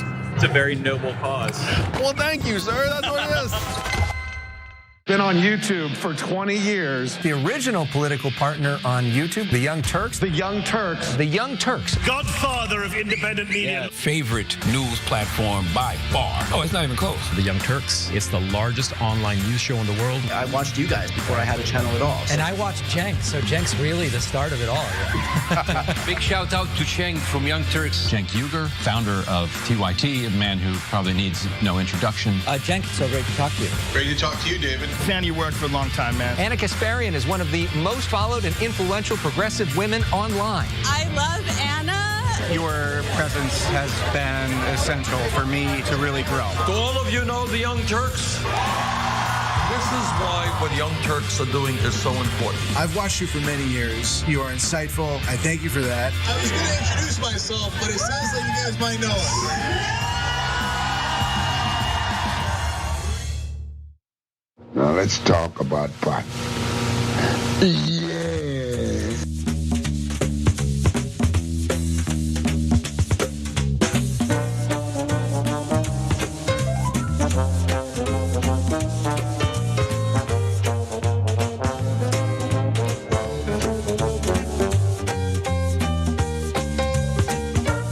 All right, back on TYT, Cenk and Anna with you guys. Exton, Nat1, thanks for joining. We really appreciate it. They hit the join button below, and that helps the show a lot. By the way, guys, a little bit of a fun thing for you guys if you're in London. I'm going to South by Southwest London at the beginning of June. So if you want some tickets, we've got a limited number of tickets that we can give you guys. This is apply for free tickets, tyt.com/London. And then I also want to let you guys know that Tennessee State Representative Justin Pearson is going to be on Indisputable tomorrow, Friday, May 8th at 2:30 p.m. Eastern. So make sure you're checking that out. He was, of course, made national news when they stood up in Tennessee, and he's running for Congress now. All right, Anna, what's next? Well, we've got some updates on Jeffrey Epstein. It seems like, there's a real effort to get people to drop the theory that he didn't actually take his own life. Anyway, let's get to it. So, a federal judge has ordered the release of an alleged suicide note that Jeffrey Epstein allegedly wrote, and the real question is whether it will put an end to these theories that Epstein didn't actually kill himself, that he was murdered while he was in prison. Cenk, your 2 cents. Yeah, they won't. The suicide note's a joke, so you're gonna see it in a second and see all the problems with it. But there was one thing else that I found out in this story that I did not know about Jeffrey Epstein's death. And that's a doozy, so we got that here as well. Yep. Go ahead. Okay, so how do we have the release of this alleged suicide note? It turns out that the New York Times had been petitioning a federal judge to release it. It was part of the evidence in a separate case, believe it or not. Now, I'll tell you how it was part of a separate case in just a moment, but it was sealed ever since Epstein's death was announced back in 2019. If you're wondering, well, what does it read? What does it say? Let's take a quick look at it. Here is the suicide note in question. It's difficult to read, but I'll go ahead and tell you what it says. They investigated me for months, found nothing. So 15-year-old charges resulted. It is a treat to be able to choose one's time to say goodbye. What you want me to do? Burst out crying. No fun, not worth it. Okay. Yeah, that sounds like him. It sounds like someone trying to make it sound like him, because remember, his emails are full of all sorts of grammatical errors, misspellings, whatever. And look, we don't know. We don't know whether this is an authentic suicide note written by Jeffrey Epstein. We have no way of confirming it. And by the way, the New York Times was unable to confirm it as well. All right, I'm just gonna say, the guy who found it is Nicholas Tartaglione. Okay, it was his cellmate. Okay, allegedly. Former Italian-American cop from New York. And I'll draw your attention to the second to last line. What you want me to do? About it, crying? Okay, maybe it was Epstein, maybe it wasn't. Okay, you'll see why it wasn't. Okay, by the way, we need to pronounce the Italian gentleman's name correctly. Okay, it's Tartaglione. Okay, that's his name. He made Epstein an offer that he couldn't refuse. Okay, all right. So Epstein's cellmate, Nicholas Tartaglione, said he discovered the note in July 2019 after Epstein was found unresponsive with a strip of cloth wrapped around his neck. Epstein survived that incident, but he was found dead weeks later at the age of 66 in the now shuttered Metropolitan Correctional Center in Lower Manhattan. When jail officials asked Epstein about the red marks on his neck after the incident in July, he first said that Tartaglione had attacked him and that he was not suicidal. Tartaglione has long denied assaulting Epstein, who later told jail officials he never had issues with his cellmate. Okay, so the cellmate, by the way, a former New York City police officer, as Cenk mentioned, was convicted of murder, and he claimed to have found the note while reading a novel after the incident happened in July. Okay, so he gave the note to his attorneys in the event that Jeffrey Epstein tried to further accuse him of assault. Come on. Come on. Yeah. Tartaglione, I see you. I see you, former cop convicted of murder. I see you. Come on. Yeah, it's even worse than that. Even the Justice Department that's covering up Epstein and saying, oh, he definitely committed suicide. They're like, we never saw that note. I mean, come on. They never found what Epstein allegedly used to hang himself with. But it's worse than that. But they found a second noose in the cell. But golly gee, why would there be two nooses? The one he used to hang himself theoretically, and the one he left behind? Like, it's a joke, man. This, as you all know, the video camera in the hallway is not working. The guards are off duty. The guys his cellmates are transferred out. But I'm gonna read from Mediaite here. Epstein told jail officials after his apparent July attempt that the injuries he sustained were actually due to Tartaglione. Okay, Epstein claimed Tartaglione attacked him, telling officials he was not suicidal and had not tried to take his own life.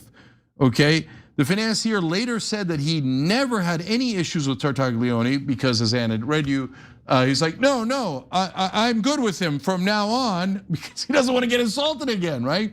But what's interesting is that Epstein Epstein, quote, adamantly denied any suicidal ideation, intention, or plan, describing himself as, quote, no need for regular mental health intervention. So there's, come on. Epstein said over and over to the authorities, I do not want to kill myself. I have no ideas of suicide. I don't want to do it. Now, did you guys all hear that as soon as he committed suicide?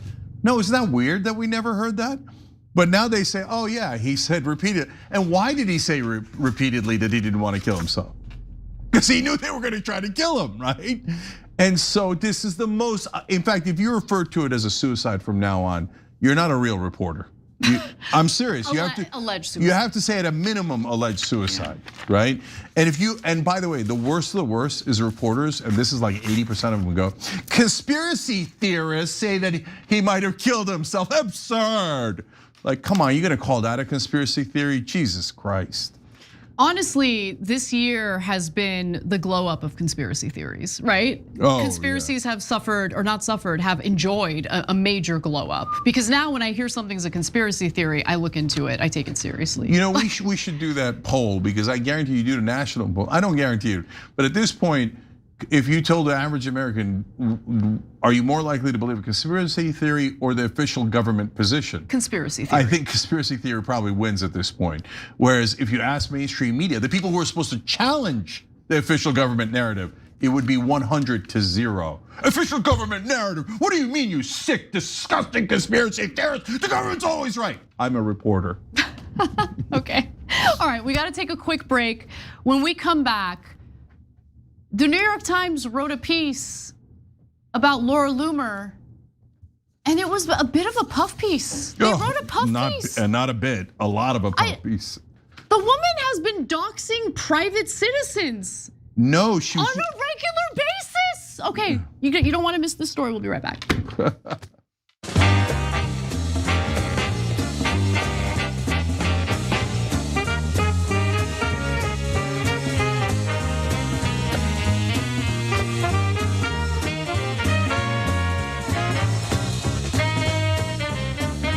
All right, guys, I love the shirts we have at Shop TYT. Team Hope, Team Joy, Get Caught Trying.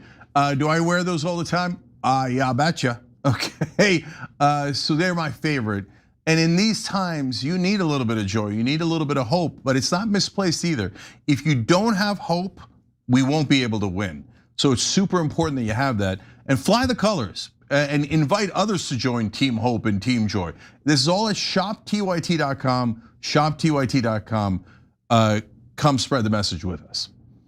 Okay, so now I want to let you guys know about, whoa, you guys have written in a lot. Let's go to TYT. Dirge writes that America's trying to pull a similar con. If we change the name of the operation every 2 months, it isn't war and Congress has no say, right? So that's going from Epic Fury to Operation Freedom to now we're officially at zero, nothing. Because we took Operation Freedom away, or Project Freedom away, so now there's no war at all, apparently, even though we just bombed them and they're bombing us. Anyways, part of the reason that people think that they might have changed the name is because everybody online was calling it Epstein's Fury. So they're like, no, we mean Project Freedom. Capsized Guam Dragon says, does anybody know if the Nazis claimed they weren't at war the whole time? Oh, yeah, no, not that, but the Nazis claimed, as almost every aggressor does, that they were acting purely in self-defense. They had to protect the native Germans in the Sudetenland, okay? And there were so many native Germans being abused in Poland. It's self-defense. And if you're against it, you were just an anti-German racist. And the real problem wasn't with the Germans, it was with you. And that's what they would say. We'll be back.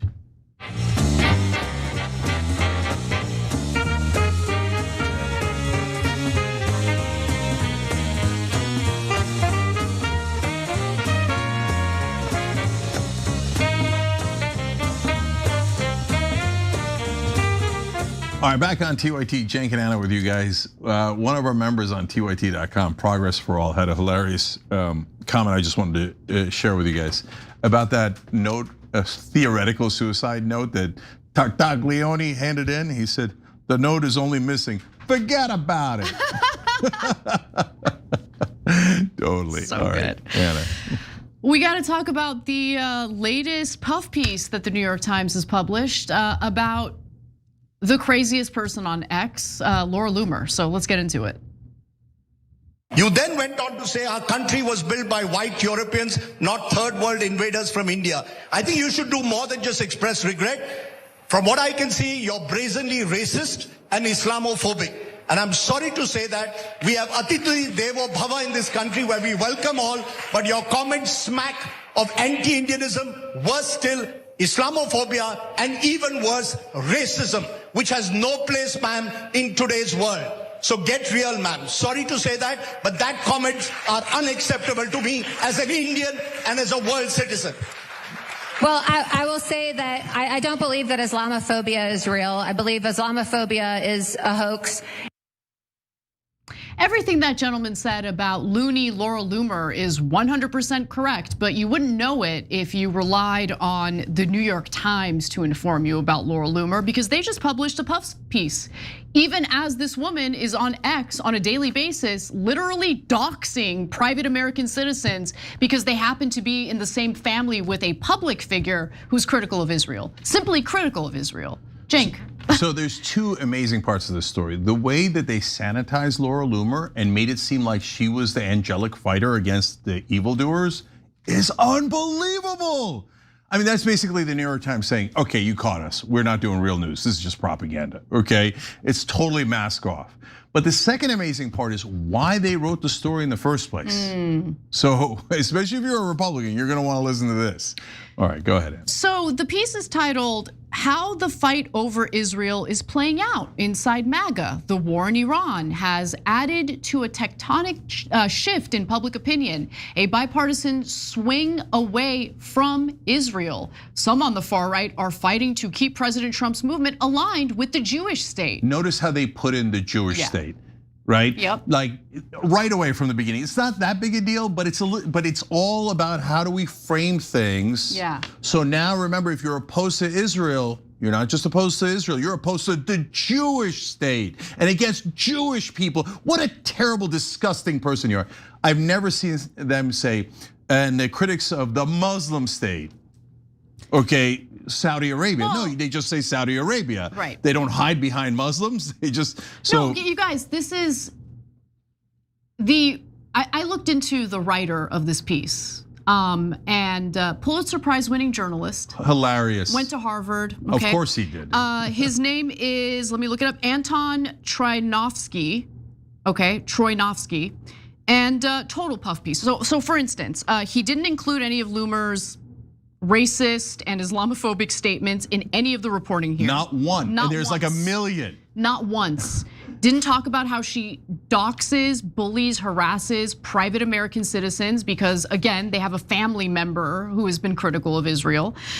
So here's how they describe Loomer, or how he describes Loomer in this piece. Loomer, who gained prominence last year after pushing Trump to fire White House officials she deemed disloyal, is emerging as one of the president's most aggressive pro-Israel enforcers. So, by the way, a Pew Research Center survey back in March found that 57% of Republicans under the age of 50 years old have an unfavorable view of Israel. So young people, both left and right in the United States, would like to sever our relationship with Israel because it's been detrimental to us. Let me get through the story first. No, I know, but real quick on this one. So they say she's gained prominence, but they don't act, like they make it seem like it's a positive thing. They don't ask, wait, I thought for sure the next sentence was gonna be, how, why? Why is this random hate, put aside that she's hateful, this random blogger or whatever she is allowed to fire people inside the White House? But they made no examination of that at all. That would be There's nothing journalism. negative about her at all in this piece. She is so disgusting that even Republicans make fun of her. But this piece by the liberal New York Times doesn't say anything about who this woman really is, but okay. So they literally make her seem like she's heroic or something. So they write that her attacks on what used to be her fellow allies of Trump are evidence of the urgency that some in the president's camp and supporters of a close relationship with Israel see in seeking to blunt the influence of right-wing critics of the Jewish state. Here we go again. Okay, I see you, Anton. I see you, Anton. No, Anton's disgusting. Okay? No, it's not just this piece of crap is harassing and doxing people, okay? Inciting violence toward them, but hey, you know what? She's doing it on behalf of the Jewish state, right? So it's okay. So we're not gonna report who this woman really is. No, this piece is so bad. It doesn't just discredit the New York Times, it discredits the Pulitzer Prize. This is garbage. 100% dumpster fire. Okay, yeah. The doxing, listen to how he characterized the doxing. On her X account with nearly 2 million followers, again, sounds positive, Ms. Loomer refers to Israel as our greatest ally and discloses purported personal details about prominent critics of Israel and Mr. Trump. So she doesn't dox them and endanger their family or try to get them fired.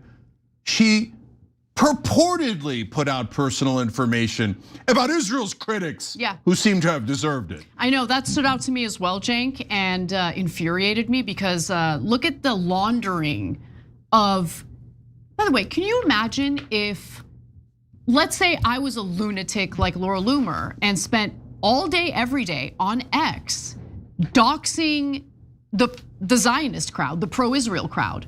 First of all, I would never in a million years do that, okay? I'm willing to debate ideas. I'm willing to win based on persuading people that our alliance with Israel is detrimental to the American people. I would never in a million years try to get Zionists fired from their jobs. I wouldn't harass their family members. This is what Laura Loomer does all day, every day. And in fact, Anton did her a favor. He advertised her up and coming newsletter. Yeah, that's the point of this piece, guys. So it's not just like randomly let's fluff Laura Loomer, which they most certainly did, but it's to say Loomer is the legitimate Republican and all the other Republicans that are opposed to Israel are illegitimate. She's now raising money to go try to destroy them even more. But it's not to destroy them, they're purported this or that, right? And they're disgustingly against the Jewish state, and no Republican really likes them at all, right? And so all the framing is, maybe you should help Laura Loomer destroy Israel's critics. No, but you're right, It's like a giant ad for her. So there are no quotes to counter Laura Loomer at all. no context to help people understand that, she's putting out lies about Israel being our special ally. But anyway, they do quote people who bolster Laura Loomer's argument. So for instance, Anton chose to use a quote from a Florida representative, a representative within the Florida House of Representatives, okay? So his name is Chase Tremont, and here's the quote that they used. It's been very shocking. You have so many younger folks on the right that are actually singing the same tune that the radical left is singing. All these crazy people who are critical of Israel, Laura Loomer's a hero for going after them. So Anton couldn't find a single critic of Laura Loomer, but he found a whole bunch of people to say, yeah, any Republican that doesn't support Laura Loomer is actually a radical leftist liberal, and all good Republicans should support Laura Loomer and beloved Jewish state of Israel, and everyone else is an anti-Semite. Anton, man, you gotta do better than this. You guys used to be more sophisticated in your propaganda. This is just flat out, I love Israel, and if you don't, I'll destroy you. So Anton, maybe you need a little bit of help. You won the Pulitzer, but maybe you need some help with research. Maybe you don't really know who Laura Loomer really is. So let me show you who Laura Loomer is. Let's take a look at a video 2.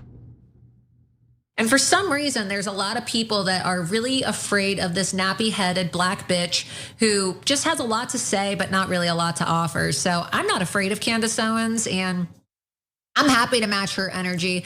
I'm happy to wrestle in the mud with that bitch. That's totally okay. Now, if a critic of Israel said the exact same thing about Candace Owens, and Anton was writing about that individual, do you think he would forget to include that statement? Let's say they're doing a piece on, I don't know, Hassan Piker or Candace Owens. Would they forget to write the lines? No, they'd be like, Hassan Piker, who's terrible, this, that, the other thing. Candace Owens is a disgusting racist, blah, blah, blah, right? Or whatever, anti-Semite. But with Laura Loomer, they're like, oh, golly gee, we just can't find the research. Watch 1 minute of anything she does and she'll say something racist against black people, against Muslims. She said 2,000 terrible things about Muslims. Anton's like, I could not find it. I think everyone should support her new effort. You guys make the choice. Either you support her and save the Republican Party, or you're a terrible anti-Semite. So if you're worried about bigotry against Jewish people, are you saying, Anton, that you don't give a, and New York Times, the editors said, oh, this is a brilliant piece. Let's publish it just like this. So all those total propagandists at the New York Times, you couldn't find a single negative thing that Laura Loomer has said, and you call yourselves journalists?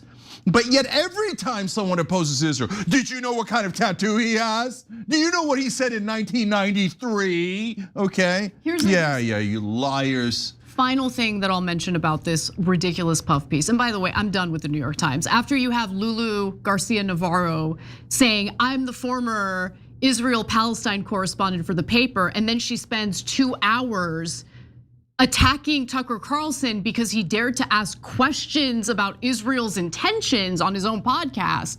That made it clear to me they're not doing real journalism when it comes to this particular issue. And then you have this puff piece on literally Laura Loomer, which is, I can't believe it. I can't believe that the New York Times of all places would do this puff piece, but here it is. But final thing I'll note is they did quote one other person. Another ally to Israel, Elliot Cohen, he's a former senior State Department official from the George W. Bush administration. Here's what he said. Cohen is among those who see the shift against Israel as driven in part by ingrained anti-Semitism. Of course. Quote, there always was an anti-Israel and also anti-Semitic part of the Republican Party, he said. Yeah, so, okay, 2 things out of that. Number 1, you see Republicans, you are all dirty anti-Semites. How dare you, okay? Now, what's interesting about it, guys, is that apparently the editors and the reporters at the New York Times couldn't think of any other reason why you might be opposed to Israel. Like a genocide or a war they pushed us into that's been disastrous, an invasion of southern Lebanon, displacing 1 million people there. No, there's only one theory in this article as to why you might not love what Israel's doing now. You're a dirty anti-Semite. The Democrats were already obviously dirty anti-Semites, but now all the Republicans are too, especially if you're under 50 years old. So they couldn't find a single person to oppose Laura Loomer. They couldn't find a single negative quote of Laura Loomer. Yep. And they couldn't find a single other reason why people might be upset at Israel in this country. So do you see how the entire Times, your whole life, mainstream media and the New York Times has been lying to you in this exact way? But of course, since before there was no online media, you couldn't find another person in mainstream media to show you how they were lying to you. That's true, that's exactly right. Right, now we're showing it to you. So I have one last one. Now he frames all the politicians as, well, at least the politicians realize who the popular and wonderful allies are, Israel. And of course, since he's a New York Times reporter, it never occurred to him, maybe the politician's getting money from the Israeli lobby. You anti-Semite, how dare you state facts, right? But get a load of this final touch. So he's talking about Florida, and again, he talks about the legislature, and he's framing it, Anton, as, sorry, your last name is, you haven't changed it yet. So I know when you go to Israel, you will, and you'll pretend that you never had that Eastern European name. But anyways, okay, so he's now pretending though, no, support for Israel so deep in places like Florida where Loomer is. He says, support for Israel runs so deep that the legislature last year lifted credit rating limits to allow local governments to buy more Israeli bonds. Yep. Oh, because popular support runs so deep? Do you have a poll on that, Anton? You don't have a poll, do you? Did it ever occur to you that Israel might be a little bit more popular in the legislature than it is among the population? Because almost everyone in the legislature is taking money from the Israeli lobby? That never occurred to you? No, you framed it like, oh, Israel is so popular in the country and in Florida and within the Republican Party, there's only these radical liberals like Tucker Carlson and Marjorie Taylor Greene. And they're the only ones against this benighted, wonderful Laura Loomer, who's trying to raise money. Remember, all supporters of Israel, Laura Loomer's trying to raise money to destroy Israel's critics. So, and remember, she's an angel. Right. Couldn't find a single thing wrong with her. Come on, absolutely humiliating. Not just for this writer and not just for the New York Times, for everyone who works at the New York Times. This is your company. And you sign off on this stuff, you stay there and you don't object when your editors ask you to write a propaganda piece to lie to your readers on behalf of Israel, and try criticizing Israel in the New York Times. See how that works out for you. They'll threaten to fire you, right? But yet you stay there like someone who's working for money and not someone who's an actual journalist. It is tough out there in the journalism field, so I get it, but I wouldn't work there. Anyway, we gotta take a break. Let's do that. When we come back, we'll talk about Scott Horton's debate with John Bolton on Piers Morgan's show on the topic of the Iran war. They don't know what it's like to be me. My life is ruined.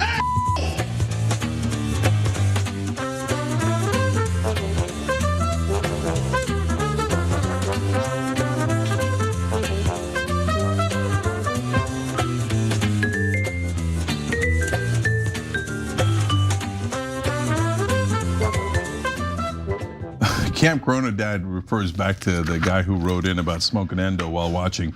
I was gonna host the main show, but then I got high. That's funny. On Twitch, Scuff Meta says, when in doubt, call it Project Freedom. Catch a Butterfly says, both of you look good in pink. Well, thank you, appreciate it. Thank you. Jim Huggett writes in on YouTube member section, release the Trumpstein files. Yep. Oh, no. Epstein has nothing to do with Trump, nothing to do with Israel. He's just a random guy and he didn't record anything at all. There's no blackmail, conspiracy theory. He put video in tissue boxes. But our government and our media tells us it's conspiratorial to think that he might have taped the people and used it as blackmail. You would, again, like single digit IQ. You'd have to just escape the mental asylum to believe that. Spanish Jose TV says, time for me to get an 1800s wagon and go to the Oregon Trail.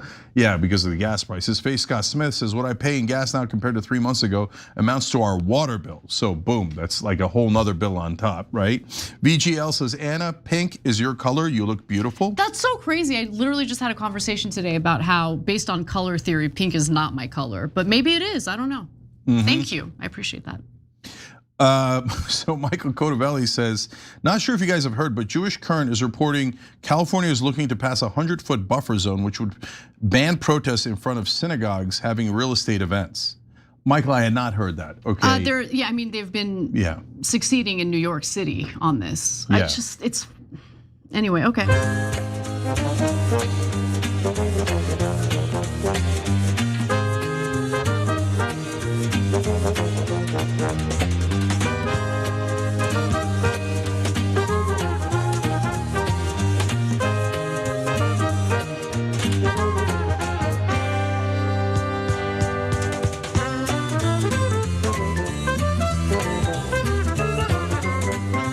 All right, back on TYT, Cenk and Anna with you guys. More news.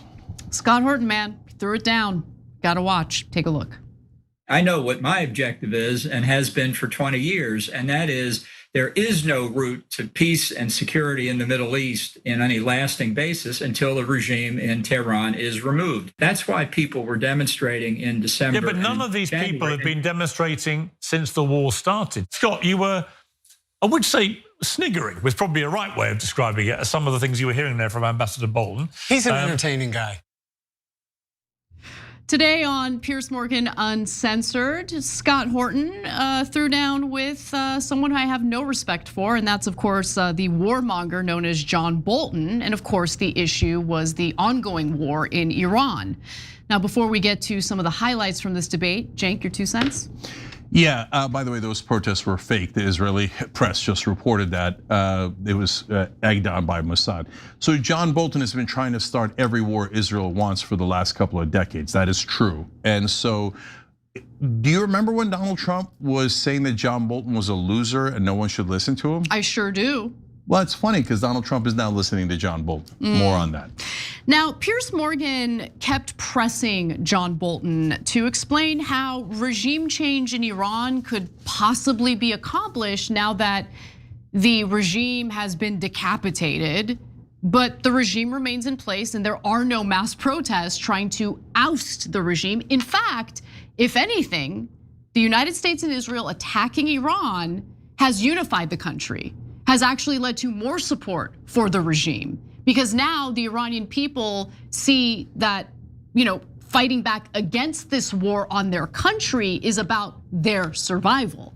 So with that in mind, eventually Bolton basically coughed up an answer, and that is to basically arm the Iranian civilians, but Morgan wasn't buying it. Take a look. If you look at the situation inside Iran, I think the regime is, before the attacks, was at its weakest point since it took power in 1979. The population is overwhelmingly opposed to the regime. The ethnic groups are dissatisfied: the Kurds, the Baluchis, the Armenians, the Azeris. And inside Iran, the economy was a wreck. Even before the attack began. That's why people were demonstrating in December. Yeah, but none of these people have been demonstrating since the war started. So again, I mean, well, I know that's for sure. Yeah, but I know the Israelis. The regime murdered over 40,000 of them. Right. Now it's 40,000. I thought it was 35,000. Now it's 40,000. The other day Trump said it was 45,000. Okay, it's all made up. Okay, I'm not saying that the regime didn't kill anybody. I'm saying that the numbers coming out of the pro-Israel crowd are made up. They're made up. And I'm willing to believe it if you provide me some evidence, but they haven't provided any evidence. I'm just supposed to just believe them, but just trust me, bro. No, I don't believe it. And by the way, I gotta go to the next video, Cenk, because Scott Horton responds to that. Take a look. I think it's so crucial that he continues and the war party on the media and in the government continue to push this lie, this completely preposterous hoax, Piers, that the Iranian government massacred 40,000 people in January to put down that insurrection. First of all, we already know, Donald Trump admitted, now that we're living in the future here, Donald Trump admitted last week or 2 weeks ago that Israel armed those Kurdish groups. Those weren't peaceful protesters. There were peaceful protests, but the fighting was not the massacre of peaceful protests. The fighting was fighting against Kurdish communists who were sacking police stations and burning mosques and trying to overthrow the government there. And then just think about that casualty count, 40,000. That's like the Battle of Gettysburg. The worst Well, I don't know about all of them, but in Ukraine, the worst massacre of the Holocaust was at Babin Yar in September of 1941, where the German Nazis corralled 30,000 Jews and massacred them and dumped them in a ravine. We're to believe that the Ayatollah pulled that off, something like that, maybe 10,000 more than that in January without carpet bombing his own city? That's such a great point. I mean, there has been carpet bombing taking place, previously by the United States and Israel at the start of this war against Iran. And you don't have tens of thousands of people killed in Iran. No, we have about 3,500 killed in Iran after we bombed the living crap out of them, including their girls' schools. But somehow they killed 10 times more than that. Come on. And by the way, we have no pictures of it. We have no video of it. We have no satellites. We have no smartphones. We have no evidence at all.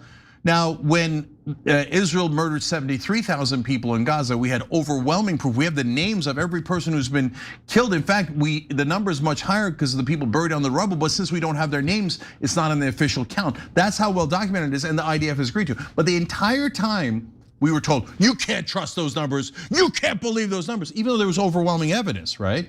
Now they make up a number. They just pull it out of their ass. And all of media goes, yes, it's 30,000. Oh, we changed it this week to 40? Yes, it's 40,000. Why is everyone in media saying something that has never been proven, never close to proven, that is obviously Israeli propaganda, and yet they're all repeating it without a shred of evidence? But guys, look, there are good people who have heard me say similar things like this, and they hate the IRGC, so they think I'm like providing cover for. I don't care. Look, I live in America, okay? I have no love or strong hatred for the IRGC. I'm looking at the facts, and everything that I say on this show, I want to back it up with receipts. So I'm not gonna simply regurgitate death toll numbers that, by the way, change from one week to the next based on what propagandists, well-known propagandists are saying in the media. Okay, finally, let's get to Horton revealing some pretty relevant comments that John Bolton had made during an AIPAC meeting almost 20 years ago. Take a look. We have John Bolton on a recorded conference call with AIPAC in 2007, saying that through all the sanctions and all the bullying, this is in the W. Bush administration, they were trying to get Iran to withdraw from the non-proliferation treaty and kick the inspectors out of the country. As he said then, that would put us in a better position to launch the war. He wants full regime change.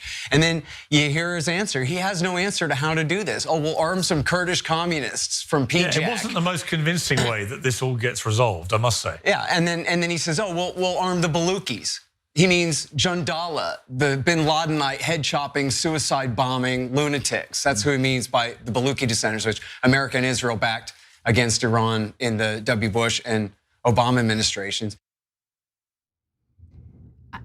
Both the United States and Israel have a history of funding groups that they later refer to as terror groups. Like, I just find it really interesting. I mean, how many how many ISIS commanders were later discovered to be Mossad agents? No, but I'm being serious. There's reporting on that. There is reporting on it, but okay, we armed Al-Qaeda terrorists in Syria, guys. Benjamin Netanyahu facilitated the funding of Hamas. I mean, it goes on and on and on. So please spare me the tears about, Islamic terrorism. That Islamic terrorism is partly funded and supported and propped up by the very people who are whining about it today. Yeah, I mean, look at what Scott Horton said. Again, it's on tape, so it's not like it's disputed.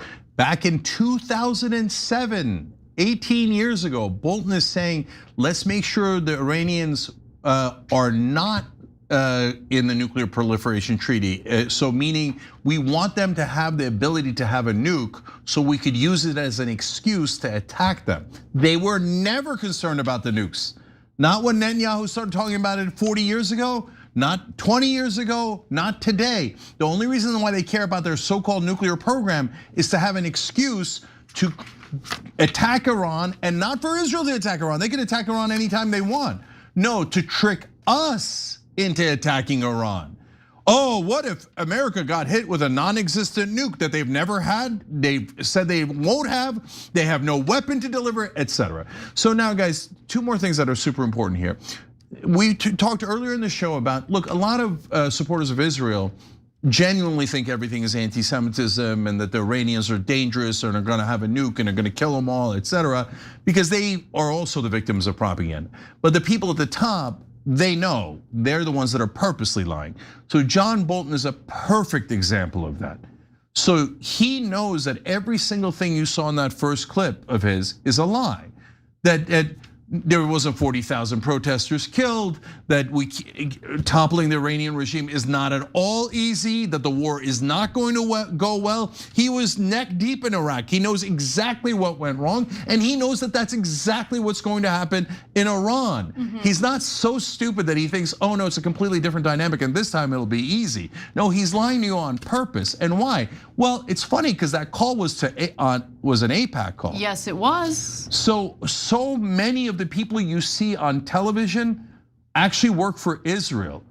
And they never clarify that. They never tell you that they work for Israel, right? So that's part and parcel of the lie. And finally, the most important part is his very presence on air to begin with. Because once the Israel First pundits and politicians all go out in unison, that means they have gotten their talking point from their Israeli handler. That means Israel has made a decision. So when you see John Bolton, Lindsey Graham, Mark Thiessen on Fox News, Bill Ackman on CNBC, it's all of these different figures all come out at the same time and go, no, we got to go back in. Iran's really dangerous. They're killing protesters. So we have to murder them all first. And it's, oh, America's, this is going to be easy. It's only going to take a couple more weeks. No, we got to go back in. That means, yes, the propaganda has re-begun because Israel is demanding that America go back into the war and serve Israel's interests. Yeah. And no one ever clarifies on television for you guys, these people actually work for Israel. This is Israeli propaganda. They're trying to manipulate you into this war so your kids will die instead of IDF soldiers, and that you spend trillions of dollars instead of Israel spending it. That's right. All right, one more story before we wrap up and Cenk moves over to the revolution. I want to talk a little bit about what Israeli media is now confessing, admitting, and reporting about the protests that took place in late December and early January in Iran. So let's get right to it. Turns out, according to Israeli media, the Iranian protests that have been used as a source of justification for the attack and war on Iran turned out to be not so organic as previously reported and widely reported, to be frank, by the US media. If you want to know what the truth is, read the Israeli press because they do tell the truth. And in this case, I learned about this thanks to The Dissident, one of my favorite Substack pages that I highly recommend reading if you want to be informed on foreign policy. So in that Substack post by The Dissident, they broke down the article by the Israeli newspaper Ynet, and here's what they report. A regime can be overthrown from above by relying on senior officials, or it can be overthrown from below by cultivating mass protest and armed resistance by minorities. Israel has chosen both options at the same time. It will both chop off the chicken's head and cook its own legs.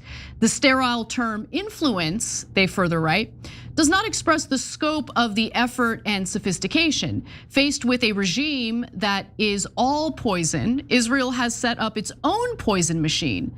The organization began 4 years ago and reached operational maturity 2.5 years ago.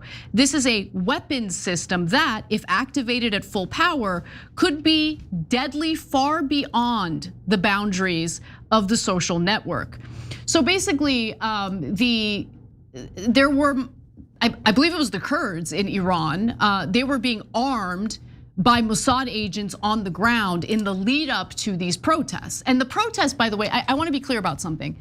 The protests started off as something that you could consider organic because we have implemented crushing sanctions against Iran, and the Iranian people are suffering as a result of that. So some of them took to the streets in order to protest the economic conditions. not the IRGC. They weren't trying to overthrow the IRGC. So once they take to the streets, that's when Mossad gets activated with the armed Kurds, and things get violent. Because remember, even the New York Times reporting indicated that the protests were peaceful, and then suddenly it was like a flip of a switch. Things suddenly got super violent. Yeah, so Mossad had actually said something online before about how they were next to the protesters in Iran. Yes. And so that was already kind of rubbing it in people's faces. Now Israeli press has confirmed, no, it was a Mossad operation to try to cause unrest. And part of the reason for that is regime change, but the other part of the reason is to use it as an excuse to drag America into war. So, but after you see this, you will not see this reported in mainstream media in America. Correct. The Israeli press is way more honest, partly because they're internally, they've got an election coming up. They're bragging to their own citizens. Oh, we're so good at manipulating America, a bunch of suckers over there, and this is how we manipulate them. We're so good at starting wars. So they're being more honest in their case, but American media was like, shh, don't ever say anything that might hurt beloved Israel. But look, there was some reporting in the New York Times. Obviously, they didn't clearly state that this was all manipulation, right, in order to push for war and regime change in Iran. But I want to give you a few excerpts from a March piece that was reported by the New York Times. They wrote that as the United States and Israel prepared to go to war with Iran, the head of Mossad, Israel's foreign intelligence service, went to Prime Minister Benjamin Netanyahu with a plan.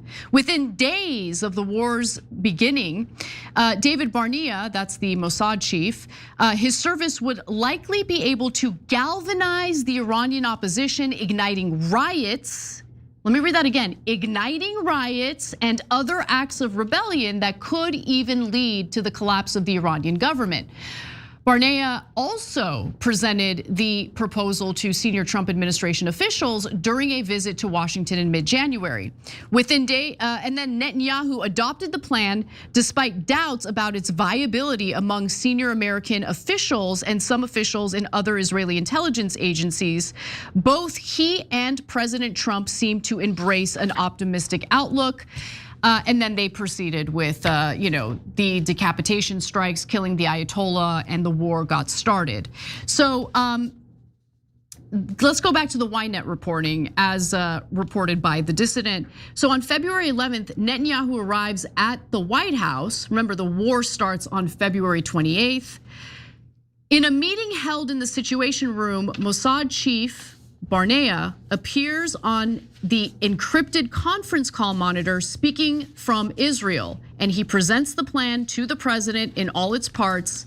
And as we all know, because this was also reported by the New York Times, the Israelis did a good job persuading Trump to do something that even some of his advisors discouraged him from doing, starting the war with Iran.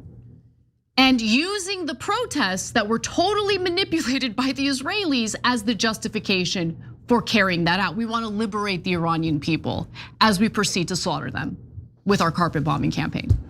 So now let's talk about the rest of the media, because I'm enraged about the New York Times, as you've seen on the show many times, right? But we point out to you guys from time to time, oh, look, that's an interesting piece that the New York Times wrote. That one's actually accurate. And it has real information, it's not biased, etc. And a lot of times they'll put an important fact in the middle of a story. It'll be like on paragraph 17, oh, by the way, Iran hit our warships. I don't know why that's not the headline, that's a giant story, but they actually state the fact in the middle of the story. And then they kind of cover it up in other ways. But I'm a veteran of this. In the lead up to the Iraq war, we were on the air, oldest show in online history. And Ben Mankiewicz and I at the time would show you all the time. Wait, on the front page with big giant headlines, they warn about weapons of mass destruction. But what's really weird is on page 827, they have an article about how US intelligence says there is no weapons of mass destruction, right? And so so now when you see the New York Times reporting this one accurately and Ynet, an Israeli paper, reporting it accurately, so what should you look out for? Well, is the rest of the press going to say, hey, and for them, the New York Times is the gold standard, right? And the Israelis are the gold standard of everything, right? Will they all from now on say, oh no, those protests were not organic, they were organized by Mossad. And even if some of the protests were organic, the violence was organized by Mossad. That's right, yes. And I'm gonna predict to you ahead of time, they will never say that. They will not say it on cable news. Every single one of them that talks about it will say that it was organic, and they won't mention this reporting at all. In fact, other articles in the New York Times will ignore their own reporting, and they'll come back around and say in every other article about how there was organic protests and the Iranian government crushed those protesters, and without any evidence at all, they claimed 30,000 or 40,000 people were killed. It's collective amnesia. It's done on purpose. So they can say, well, we did report that there were no weapons of mass destruction before the Iraq war, right? But, oh, golly gee, we forgot about it in every other story. Yeah. And I guess you came away with the impression that they did have weapons of mass destruction.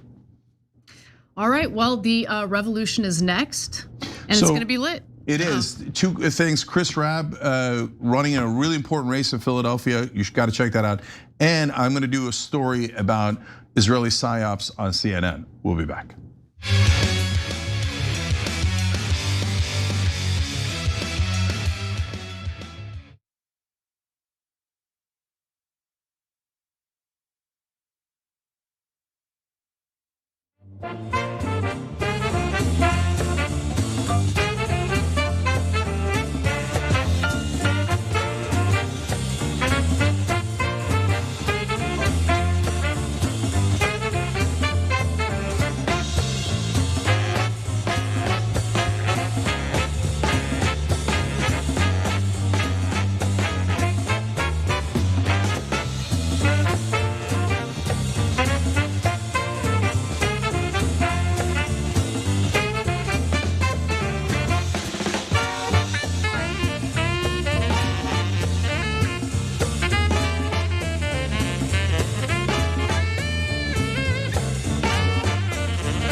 Welcome to the revolution. So we got a great guest for you guys coming up in a sec. And then after the guest, I'm gonna do a story on how a segment on CNN that was just perfect Israeli propaganda. It was the establishment Avengers assembling to make sure that they filleted Israel well enough. Okay, it was a throuple for Israel. So we'll show you that in a little bit. All right. Joining me now is State Representative Chris Rabb from Pennsylvania. He's running for U.S. Representative Dwight Evans' spot in the congressional level. Chris, how you doing? I'm still laughing at your intro. It's good to see you. You covered a lot of ground in that description of. Yes. Yeah, I am. You're going to enjoy that story later in this segment. All right, but let's talk about your race, Chris. So you're a state rep in Pennsylvania. You're one of the most progressive folks in that state. So you're now trying to jump to Congress. So tell me about the state of the race. Who was the incumbent there? What's happened? Tell us all about it. Sure.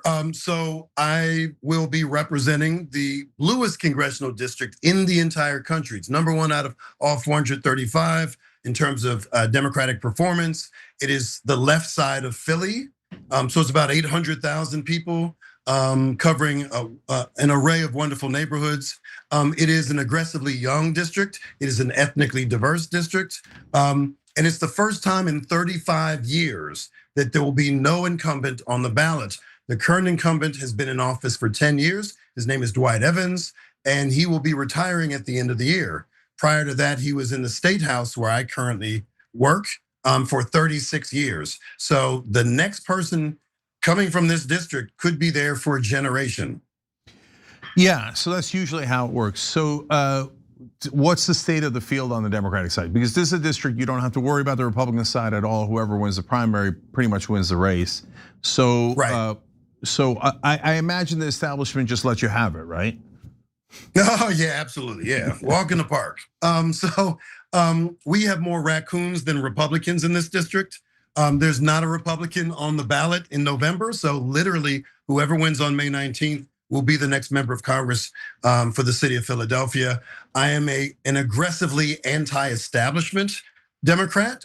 I have run and served for 5 terms in the largest full-time state legislature in the country, representing the bluest legislative district in the entire Commonwealth. It's a majority Black, mixed income district here in Northwest Philadelphia.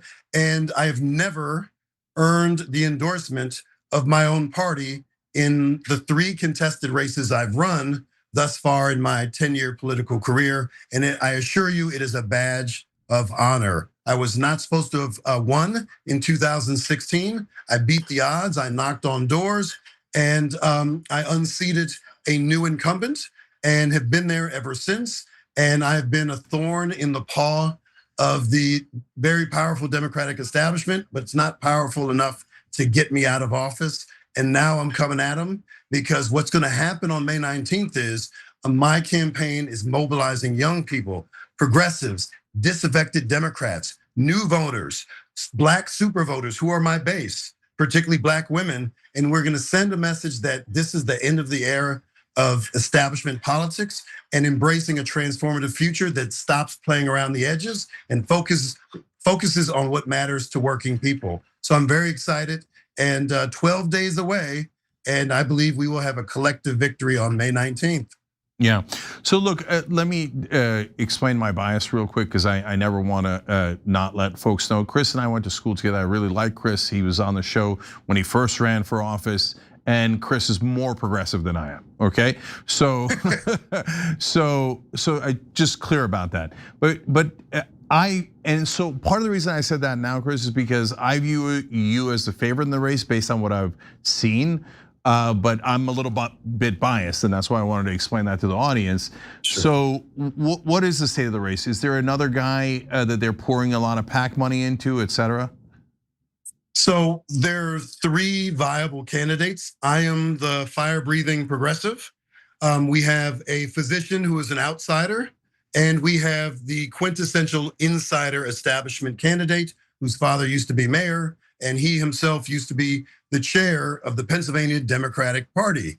So very clear lanes for the 3 of us. And I believe that my 2 opponents will be scrapping for the same voter base. And it leaves a lane wide open for me.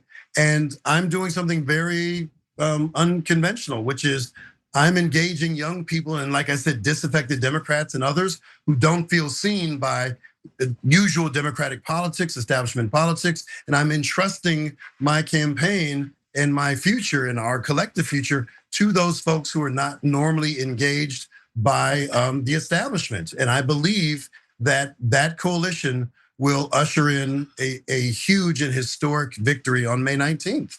Chris, let me do a checklist here with you. Do you take any corporate PAC money? No. Do you take any AIPAC? Never have, by the way. Yeah, that's beautiful. That's the most important thing, because then, you agree or disagree with Chris's points, at least you know they're honest and they're genuine. Right, that's the point. By the way, in Pennsylvania, in the state legislature, there are no campaign contribution limits. So I have colleagues who've taken $1 million check. In Congress, I can only accept a $3,500 check. In Harrisburg, our state capital, a lobbyist could buy me a yacht.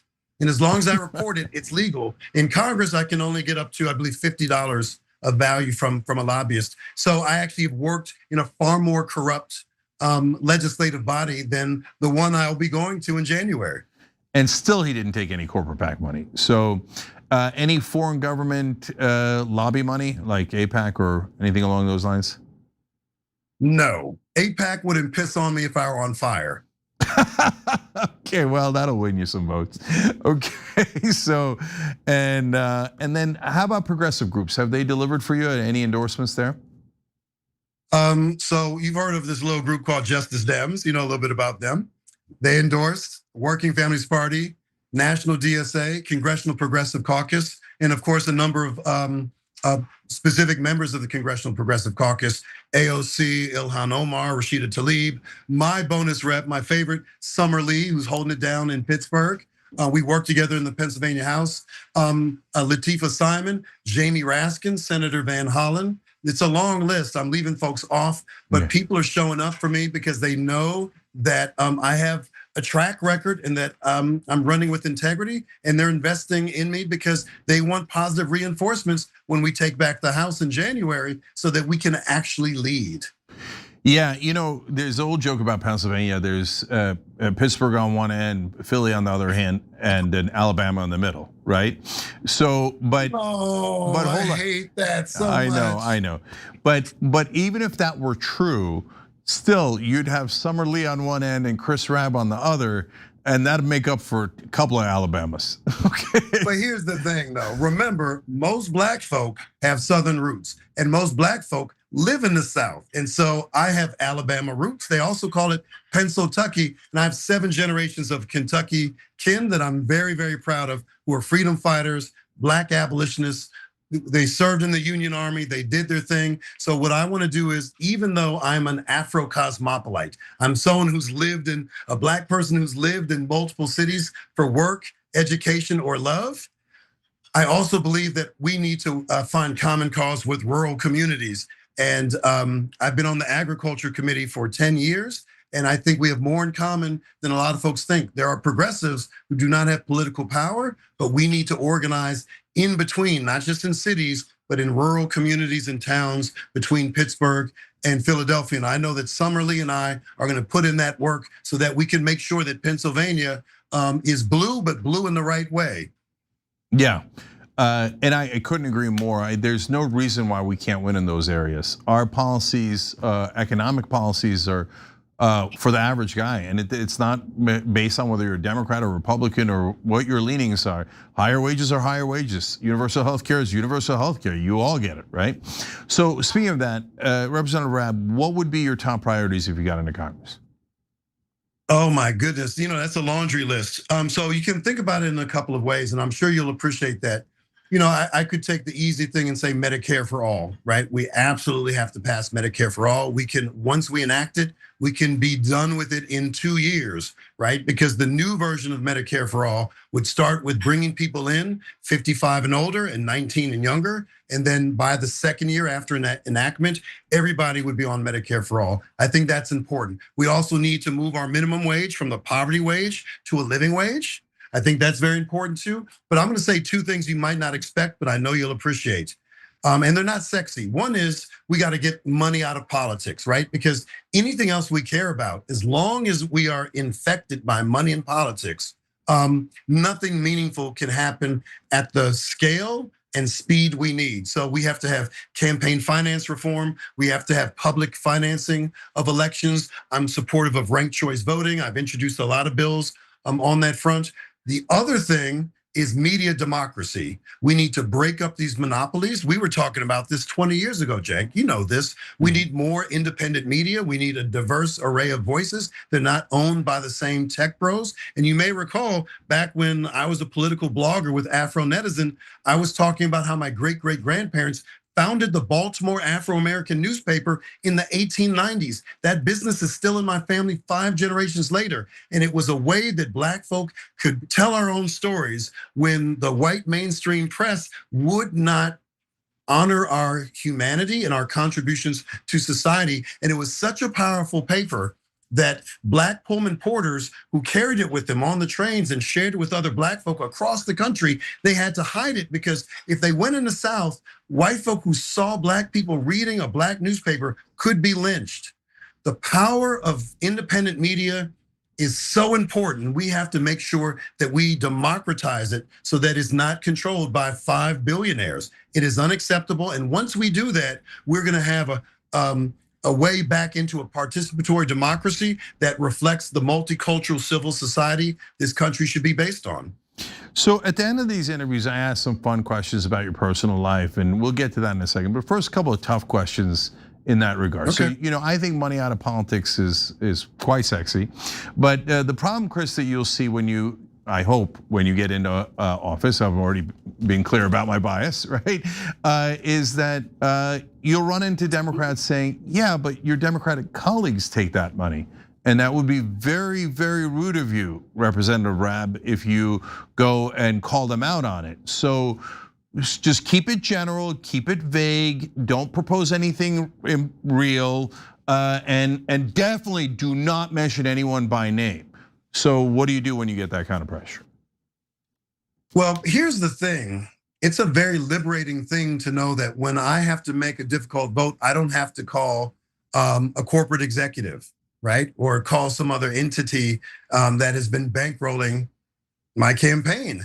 I know that I'm accountable to the people, and they know that when I speak, I'm speaking because I'm acting as a public servant who serves the public good and the people I represent versus what politicians have to do, which is they serve themselves and moneyed interests. And so that's very freeing. And I think there's a lot of people in office who would love to have thousands upon thousands of donors who believe in them, who are not acting in a transactional way. They just want good representation. So if you show them a model that is sustainable and it works, they could transition away from corporate dollars, but it also means that they have to be on the right side of history and have good policy positions that earn them support from grassroots donors. And that's what I do. People are not just giving it to me because I got nice glasses. They're giving it to me because they see themselves in my campaign and in my form of governance and leadership. And if we can say, look, you can do this too. You do not have to be beholden to corporate interests. You're gonna have to work harder. But if you're willing to work harder and lead with integrity, you can come on board. And let's think about those politicians, and I'm saying that word specifically, who were neutral or quiet on ICE. Now they're all about abolishing ICE. Why? Because they're listening to the people on the ground, they're following the polls, and they realize, oh, I need to get on the right side of this issue, or it's gonna be a lot harder for me to get reelected. There's a certain cynical pragmatism among some of my colleagues in elective office. But if they see a path forward and we don't try to make them monsters, I don't believe that people who take corporate PAC money are the devil. I don't think that they're morally inferior. I think they've taken an easy path. And I'm gonna say something that's really important that has a racial dynamic and a class dynamic. If you're working class, you're Black or brown, and you don't come from money, and you represent a district with a lot of poverty, where are you raising your money from?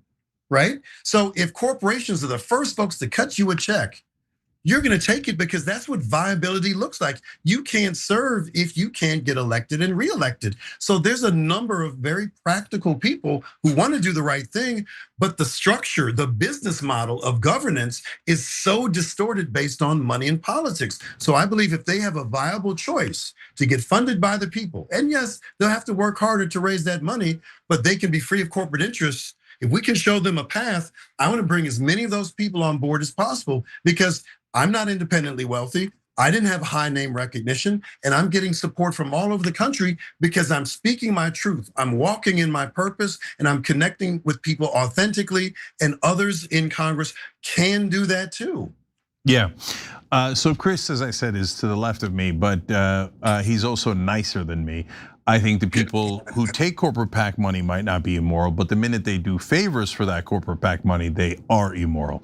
That's my opinion. But last one that's serious, Hakeem Jeffries. Do you vote for him for leader in the House if you win? Who's running? I want to know who's running against him. If the person's worse, then I'll be voting for Hakeem Jeffries. If they're better, then I will weigh my options. But I think the most important thing is I'm nobody's rubber stamp, right? My allegiance is not to party, it's to principle. That's really important. I'm trying to reach people who do not identify as Democrat. I'm reaching people who do not trust establishment politics. So I have no fealty. I have no blind loyalty to anyone. And I really believe that whoever's gonna get my vote better earn it. And they need to know why I'm showing up, why I'm representing the 3rd Congressional District and what I care about. And I'm gonna be making that decision with other like-minded folks in a new Democratic majority. I'm not making this decision alone. I'm gonna be joining the squad, and I'm looking forward to making sure that whoever is considering running, that they consider our collective agenda. That's what matters to me. It's not about my personal vote, my singular vote. I'm gonna be making that vote in consideration with other people who I respect, who are already doing that work. All right, Chris, you're running in Philly. You've been there a long time. Favorite cheesesteak place? Oh, so Black Dragon Takeout. Black Dragon Takeout is a fusion of Chinese food and soul food, and they make this amazing salmon cheesesteak roll that will, oh my goodness, it will change your life. It will change your life. Okay, well, Abner's closed down, so now I'm open to suggestions. So okay, I'll check that out. I'll bring you there when you come to Philly. Okay, sounds good. All right, and then this is what question I always ask everybody: when you were in high school, what extracurricular activities did you partake in? Sports, band, clubs?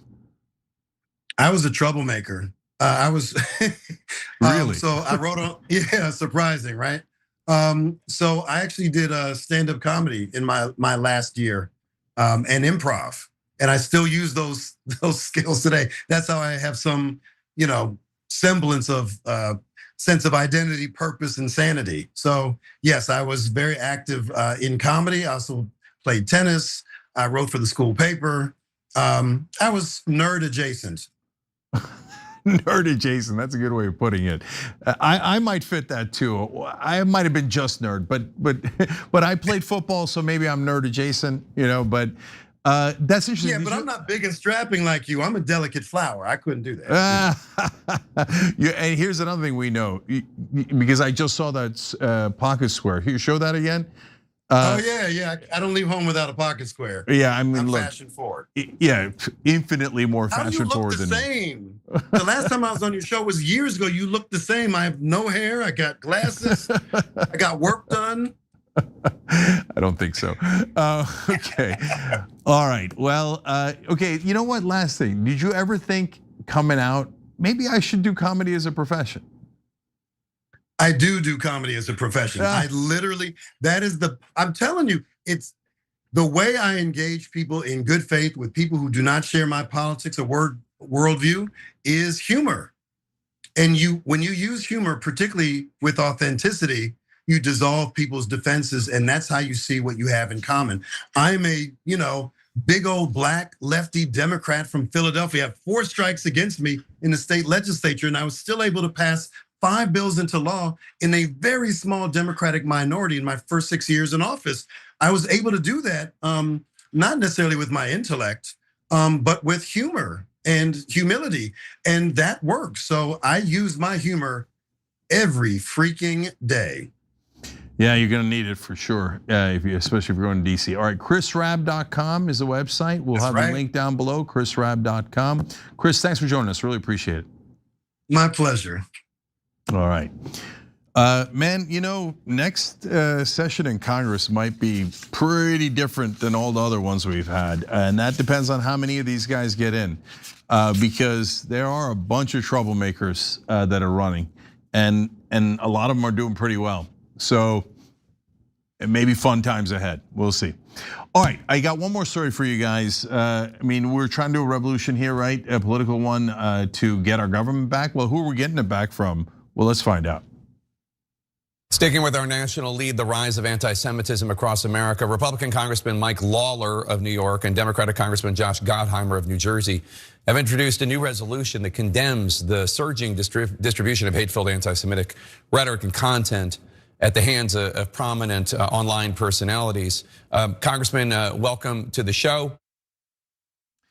So this is a perfect establishment segment. You've got establishment media and CNN, and Jake Tapper is a perfect symbol of it. Then you've got establishment Republican and Mike Lawler, and establishment Democrat and Josh Gottheimer. The Uniparty has assembled, and they are here to tell you, bow your head to Israel. Oh, that is so weird. I thought for a second there, they might be like, hey, you know what? Maybe the war's not going well. Gottheimer's theoretically a Democrat. Jake Tapper's theoretically a journalist. And they were gonna have a conversation about, hey, should we keep listening to Israel as they drive us into disastrous wars? No, it turns out they found out the real problem. Hassan Piker and Candace Owens. All the guys who died in the Iran war, the civilians in Iran, are service members. The 400 billion apparently we're gonna have to spend on this war, not a problem. The real problem is two naughty people in this country who have said things that have upset Israelis. How dare they? They should be sanctioned. So they've actually introduced a resolution, not to stop the war, God forbid, okay, but to condemn Hassan and Candace. So let me read you from the resolution, then we'll go back to some of these clips because they're amazing. They say, whereas the rise of digital media platforms has enabled individuals with large audiences to disseminate disinformation, wink, wink, commentary and political viewpoints to millions of viewers worldwide. Okay, let's pause there because that's so funny. They're like, whereas the truth is getting out online and we have to stop it, we have to pass this resolution condemning anyone online saying the truth. Whereas we used to control the mainstream media like this segment you're about to watch with Jake Tapper, and they were good little boys and girls and always told you that Israel was the victim. Now these rabble-rousers online are telling you the truth. We're gonna have to condemn it, okay? Second part of the resolution, whereas such influence carries a heightened responsibility to avoid rhetoric that promotes hatred, violence, or discrimination against any group, including Jewish individuals and communities. Wait, does that include Muslim communities or Armenian communities? Because if you wanted to condemn someone spreading hatred and rhetoric that might lead to violence, good news. There's one right next to you, your colleague Randy Fine. He has said on several occasions that we should murder everyone in Gaza, 2.2 million people. One time he said we should drop a nuclear bomb and kill them all. Another time he said we should starve them all to death. Millions of people, starve them to death. That is borderline, not borderline, that is literally what the Nazis said, right? They just couldn't find a way to condemn him. I mean, he doesn't have any power. He's not online, okay? I mean, he's just a poor little congressman. But why did I mention Armenian communities? Recently, Representative Randy Fine said that no Armenian should be allowed to run for office. What? Okay, so why? Because Dan Bilzerian is running against him and he's Armenian. Plus, Armenians are in southern Lebanon and the Armenian militia is fighting back against Israel's invasion of Lebanon. So no, that's it. Now the Armenians are canceled too. Gee, I wonder why they don't like our network with me and Anna. Oh, but weird, they couldn't find a way to condemn him. No. What is the important ones? Including Jewish individuals and communities, the most important thing in the whole wide world. Okay, now should you condemn anti-Semitism? Of course you should. Should you do like 208 resolutions as they have in Congress over and over again? Condemning anti-Semitism, condemning it. We got it, dude, we hate it, we don't want it, I got it. Nope, never enough, never enough. No, it's not to cover up Israel's war crimes and distract you and make it seem like Israel's supporters are the victims. They're the victims, right? No, it's because this is the most important issue in the country. So let me keep going. Whereas anti-Semitism has surged in the United States and globally in recent years, fueled in part by online disinformation, conspiracy theories, and extremist rhetoric. So what does that mean? They call disinformation when you say that Israel's committed a genocide. They're like, no, we didn't murder every Palestinian. So that doesn't count. No, that's a Holocaust. A genocide is targeting a group in whole or in part. 86% of genocide scholars say that it's a genocide. But when you say they're like spreading disinformation, how dare you oppose Israel? Wait, I thought this was about Jewish people. Because I love Jewish people. I got Jewish family, I got Jewish friends. I almost everyone I've supported for president in the last, I don't know, 10 years. Well, there's only been one, no, not one. I supported Bernie Sanders, and then I supported Josh Shapiro for vice president for Kamala Harris. But no, not good enough. You have to kiss Israel's ass. Okay, got you, yeah. Sure. So the resolution goes on to list comments, naughty comments that Hassan and Candace has made. Although on air they lied about what Hassan said. We'll get back to that in a second. So, but it calls for action. It is a sense of the House of Representatives that social media and streaming platforms should take appropriate steps to enforce their policies against hate speech and prevent the spread of anti-Semitic content. In other words, they should cancel everyone who disagrees with Israel. Because there isn't anything you could say about Israel that Jake Tapper, Mike Lawler, and Josh Gottheimer wouldn't call anti-Semitic. They killed 23,000 kids. Blood libel, that's not true. Well, is it true? Yeah, it's true, but shut up, you're not allowed to say it. That's it. We love the monopoly we have in mainstream media. No one's allowed to disagree with Israel. No one's allowed to call it a genocide. These rascals online, they're letting people see the Palestinian kids we murdered with their own eyes. Now, they could see Gaza's completely and utterly destroyed. Remember how we had Jake Tapper and all our dogs in mainstream media pretend that, a hospital, right in the beginning of the conflict in Gaza. Israel would never hit a hospital. You're all anti-Semites, right? And then they hit every hospital in Gaza. Jake, did you ever come back on air? I might have missed it. And say, by the way, sorry, I said in the beginning that Israel would never hit a hospital. That can't possibly be true. But then they hit every single hospital in Gaza. And now they're destroying schools and hospitals in Iran and in Lebanon. Weird, we didn't get that correction. Actual violence, no problem. Actual hatred of Palestinians as you ethnically cleanse them and commit a genocide against them, and now the Lebanese, not a problem. Anyone who's criticizing them in an unacceptable way, that's the real problem. Everybody squirrel.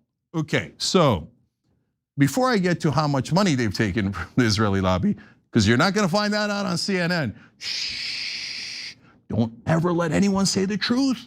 Because if they find out how much money that they've taken from the Israeli lobby, anti-Semite, that's a trope. Everything's a trope. Like, hey, it rained today in Israel, trope. Okay, so let's let them talk for themselves. Go ahead, let's hear them out. This is one that I think across the political spectrum, we have seen a rise of anti-Semitism, especially on social media. And a lot of it at the voice of people like Hassan Piker and Candace Owens and Tucker Carlson, among others, who are promoting anti-Semitic hate speech, who continually seem to engage in longstanding anti-Semitic tropes. I did a meeting yesterday with high school students in my district, and a lot of the questions centered around Israel, the war in Iran, and frankly, a lot of it focused on some of the positioning that we hear, where Israel seems to be blamed for a lot of things that happen in the world. Wait, so the students were anti-Semitic for asking you about Israel? Or asking you about the war in Iran? The war in Iran is like the biggest news story in the country. If you even ask about a war we started, that's anti-Semitic? Oh my, these guys are so embarrassing. Now you see the children of America are all anti-Semites. Our next resolution will be condemn every child in America.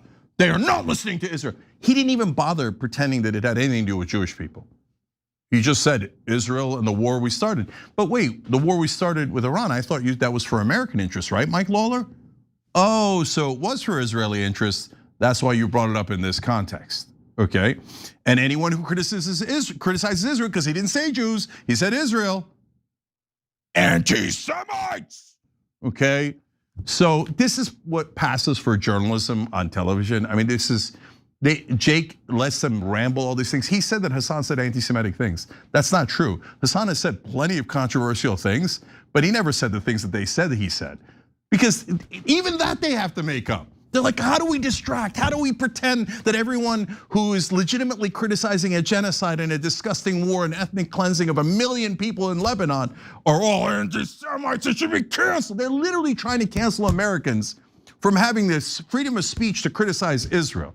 It's so disgusting. All right, here's more of this dumpster fire. So Congressman Gottheimer, obviously the First Amendment says Congress shall make no law establishing the freedom of speech or of the press. What do you say to somebody who wonders, are you not risking running afoul of that? That's one thing, as your last guest talked about, it's one thing to speak up and let your point of view be known. It's another to incite hate and violence targeted at others. Hassan Piker, Candace Owens, this is hate speech intended to incite violence. So what's funny is Jake's like pretending that he's a journalist, and he's like, well, some might say, I'm certainly not saying, and you should definitely ban anyone criticizing Israel, but some might say it's a little inconvenient because there is a First Amendment right to say whatever you want, right? And then Gottheimer's like, no, when it comes to Israel, it doesn't count. You take away their First Amendment rights, besides which all Americans are anti-Semites anyway, okay? Especially the kids, and especially anyone online. So you're allowed to take away their First Amendment rights if they criticize Israel? Is that a thing? Because I might have missed that in the Constitution. Oh, we're calling it hate speech. Wait, is that even a thing? Can you say, okay, for example, let's murder 2 million Muslims. Oh, right, no, that is actually protected by the First Amendment. I don't need to take away Randy Fine's speech rights away because I like when he exposes himself, right? Oh my God, not physically. It's a terrible visual, okay? No, when they go mask off and they tell you who they are. I don't have any problem with any speech because I could just counter it with my speech. But these guys, they don't want any speech because they can't counter it. That's why they're like, if I don't like it, it's we're gonna call that hate speech. And then we're gonna make up a thing where you're allowed to ban hate speech in the First Amendment. Not a thing. You've apparently not read the First Amendment at all. But by the way, did Jake Tapper push back on that? I watched the whole segment, not 1%. He's like, good, check, yep, F the First Amendment, take away Americans' rights, they've opposed Israel. Okay, but they're not done yet, one more. Well, Congressman Lawler, what do you say to somebody who might say, look, it's very easy to take on Candace Owens, it's very easy to take on Hassan Piker, but what about the politicians who campaigned with them? Or the politicians who, well, Tucker Carlson spoke at the Republican National Convention in 2024, that by going after these individuals and not the folks who enable them, the people who join them on the campaign trail or such, you're doing something easier than what would need to be done. Okay, that question was so hilarious because like with the First Amendment question, you're like, wait, is Jake Tapper going in the right direction here? You know me, I give credit where credit is due. And so from time to time, even Jake will say something really, oh, well, that's not bad, okay, fun, fantastic, right? No, he went right back around to like, well, now you're canceling Hassan Piker and Candace Owens as if this is a real issue in America. And we shouldn't be discussing whether we should fund a genocide. We should instead have this conversation on CNN, okay. But have you thought through whether you should also cancel Tucker Carlson? And anyone who talks to Tucker Carlson or Hassan Piker or Candace Owens. And they, by the way, in the rest of the segment, they went on and on. Jake Tapper did too. Like, and then they're running with politicians, and those politicians, I mean, shouldn't they be included here too? I mean, doesn't anyone who's opposed to Israel, if they ever talk to any other human being that might actually vote on funding of Israel and funding of their wars, they should all be canceled, right? And then all three of them are like, oh yeah, they should be canceled. Yeah, we should pass resolutions taking away their speech rights. We should cancel all the politicians opposed to Israel. We should call them hate speech, etc. Okay. Again, is a genocide hate? No, genocide's not hate, not hate.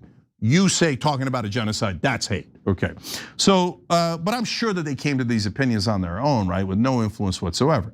Now, to be fair, these three probably didn't need to get bribed, okay, but they got funded anyway, okay? And the reason for that is so they could defeat their honest opponents. So Josh Gottheimer, how much from the Israeli lobby? Over $2 million. But Jake Tapper will tell you, how dare you talk about that? Are you saying that pro-Israel people are funding Congress? That's a trope. Well, but yes, but Jake, you're in the news business. Are they or aren't they? Did he get $2 million from the Israeli lobby or didn't he? Oh, he did. Is your contention that people who take millions of dollars, politicians who take millions of dollars, are not affected by it? Please say that on TV, because you haven't humiliated yourself enough yet. Okay, let's go to Lawler, $1,069,000, etc. Again, they don't need to convince these two particular guys. Most of the politicians are just do it for the corruption and the intimidation and the bullying, etc. These guys they give money to so that if anyone runs against them, they could just overwhelm them with money because they know that they're going to be loyal to Israel. Trump, oh my God, you can't say that. Now, every time they've ever voted has been pro-Israel to finance them for every single dollar they've asked for, to go into every war they've asked for. Every single time they've voted with Israel and they've taken millions of dollars from the Israeli lobby. But you're not allowed to say any of those things because we invented this concept called tropes, which makes us invincible. You can't criticize anything we do because I guarantee you I could find a trope for it. Now, does any other group or country or nationality or religion have that kind of protection? Nope. You can say anything you like about them. Trope! You're singling out pro-Israel people. I'm certainly not singling out Jewish people. AIPAC eliminated Annie Levin. Were you enraged by that, Jake? Did you do a segment censuring AIPAC for taking out a perfectly good representative who happens to be Jewish American just because he said he was in favor of a two-state solution? I'll wait. And by the way, to be fair, I mean, the number of segments they've done on CNN condemning Randy Fine, it's Jake Tapper in particular. I believe Jake's count is 0. And what he'll say is, oh, I did a small little tweet once so that I'm on the record as like, oh, I also slightly object to the mass genocide that Randy Fine is in favor of. I'm covered, I'm a journalist. Are you? Are you? Now, we did find a picture behind the scenes that might be a little bit of a tell, but now, just because they have this picture doesn't mean that they serve Israel. Let's take a look. Okay, I'm playing, it's AI, it's not a real picture, okay? But this is basically what they're telling us, guys. Like, no, if you object to Israel, we're gonna pretend you said it about Jewish people, and then we're gonna smear you, and we're gonna try to ruin your life, and we're gonna waste Congress's time objecting to the First Amendment rights of American citizens. You're all gonna need to shut up and pay Israel $310 billion as if that's normal in the lifetime of Israel. That's the amount of money they have taken out of our pockets. Trump, wait, that's literally true. You can't say that about Israel. Can I say it about France? Yes, you can say it about France. What is this, right? So we've given them $310 billion and they say, that's why. Jake says special ally. What does special ally mean? Shut up, anti-Semite. We're gonna condemn you next. That's how you guys look like bullies. You look like thugs, and you are thugs. So Israel has Israel first in the country, on television, in media, in politics, and their job is to make sure they attack the opponents of Israel, fund Israel, drive us into Israel's wars. These are all literal. They're all on the voting record. How did they vote, Jake? On not BS resolutions condemning this guy and the random guy and then that lady, okay? How did they vote on monumental issues of war, fund hundreds of billions of dollars in funding? But if you dare talk about any of that, Team Israel will tell you, shut up, anti-Semite. You're not allowed to say any of those things because Israel supporters here have declared them tropes, and you will be punished, not Israel. So that's the state of our current media and politics in America. But remember, Israel has no control or no influence at all in America. And if you think that, you're gonna get canceled next. Thanks for the warning, guys. We appreciate it. All right, that's all we have for you tonight. Love you. We'll see you tomorrow.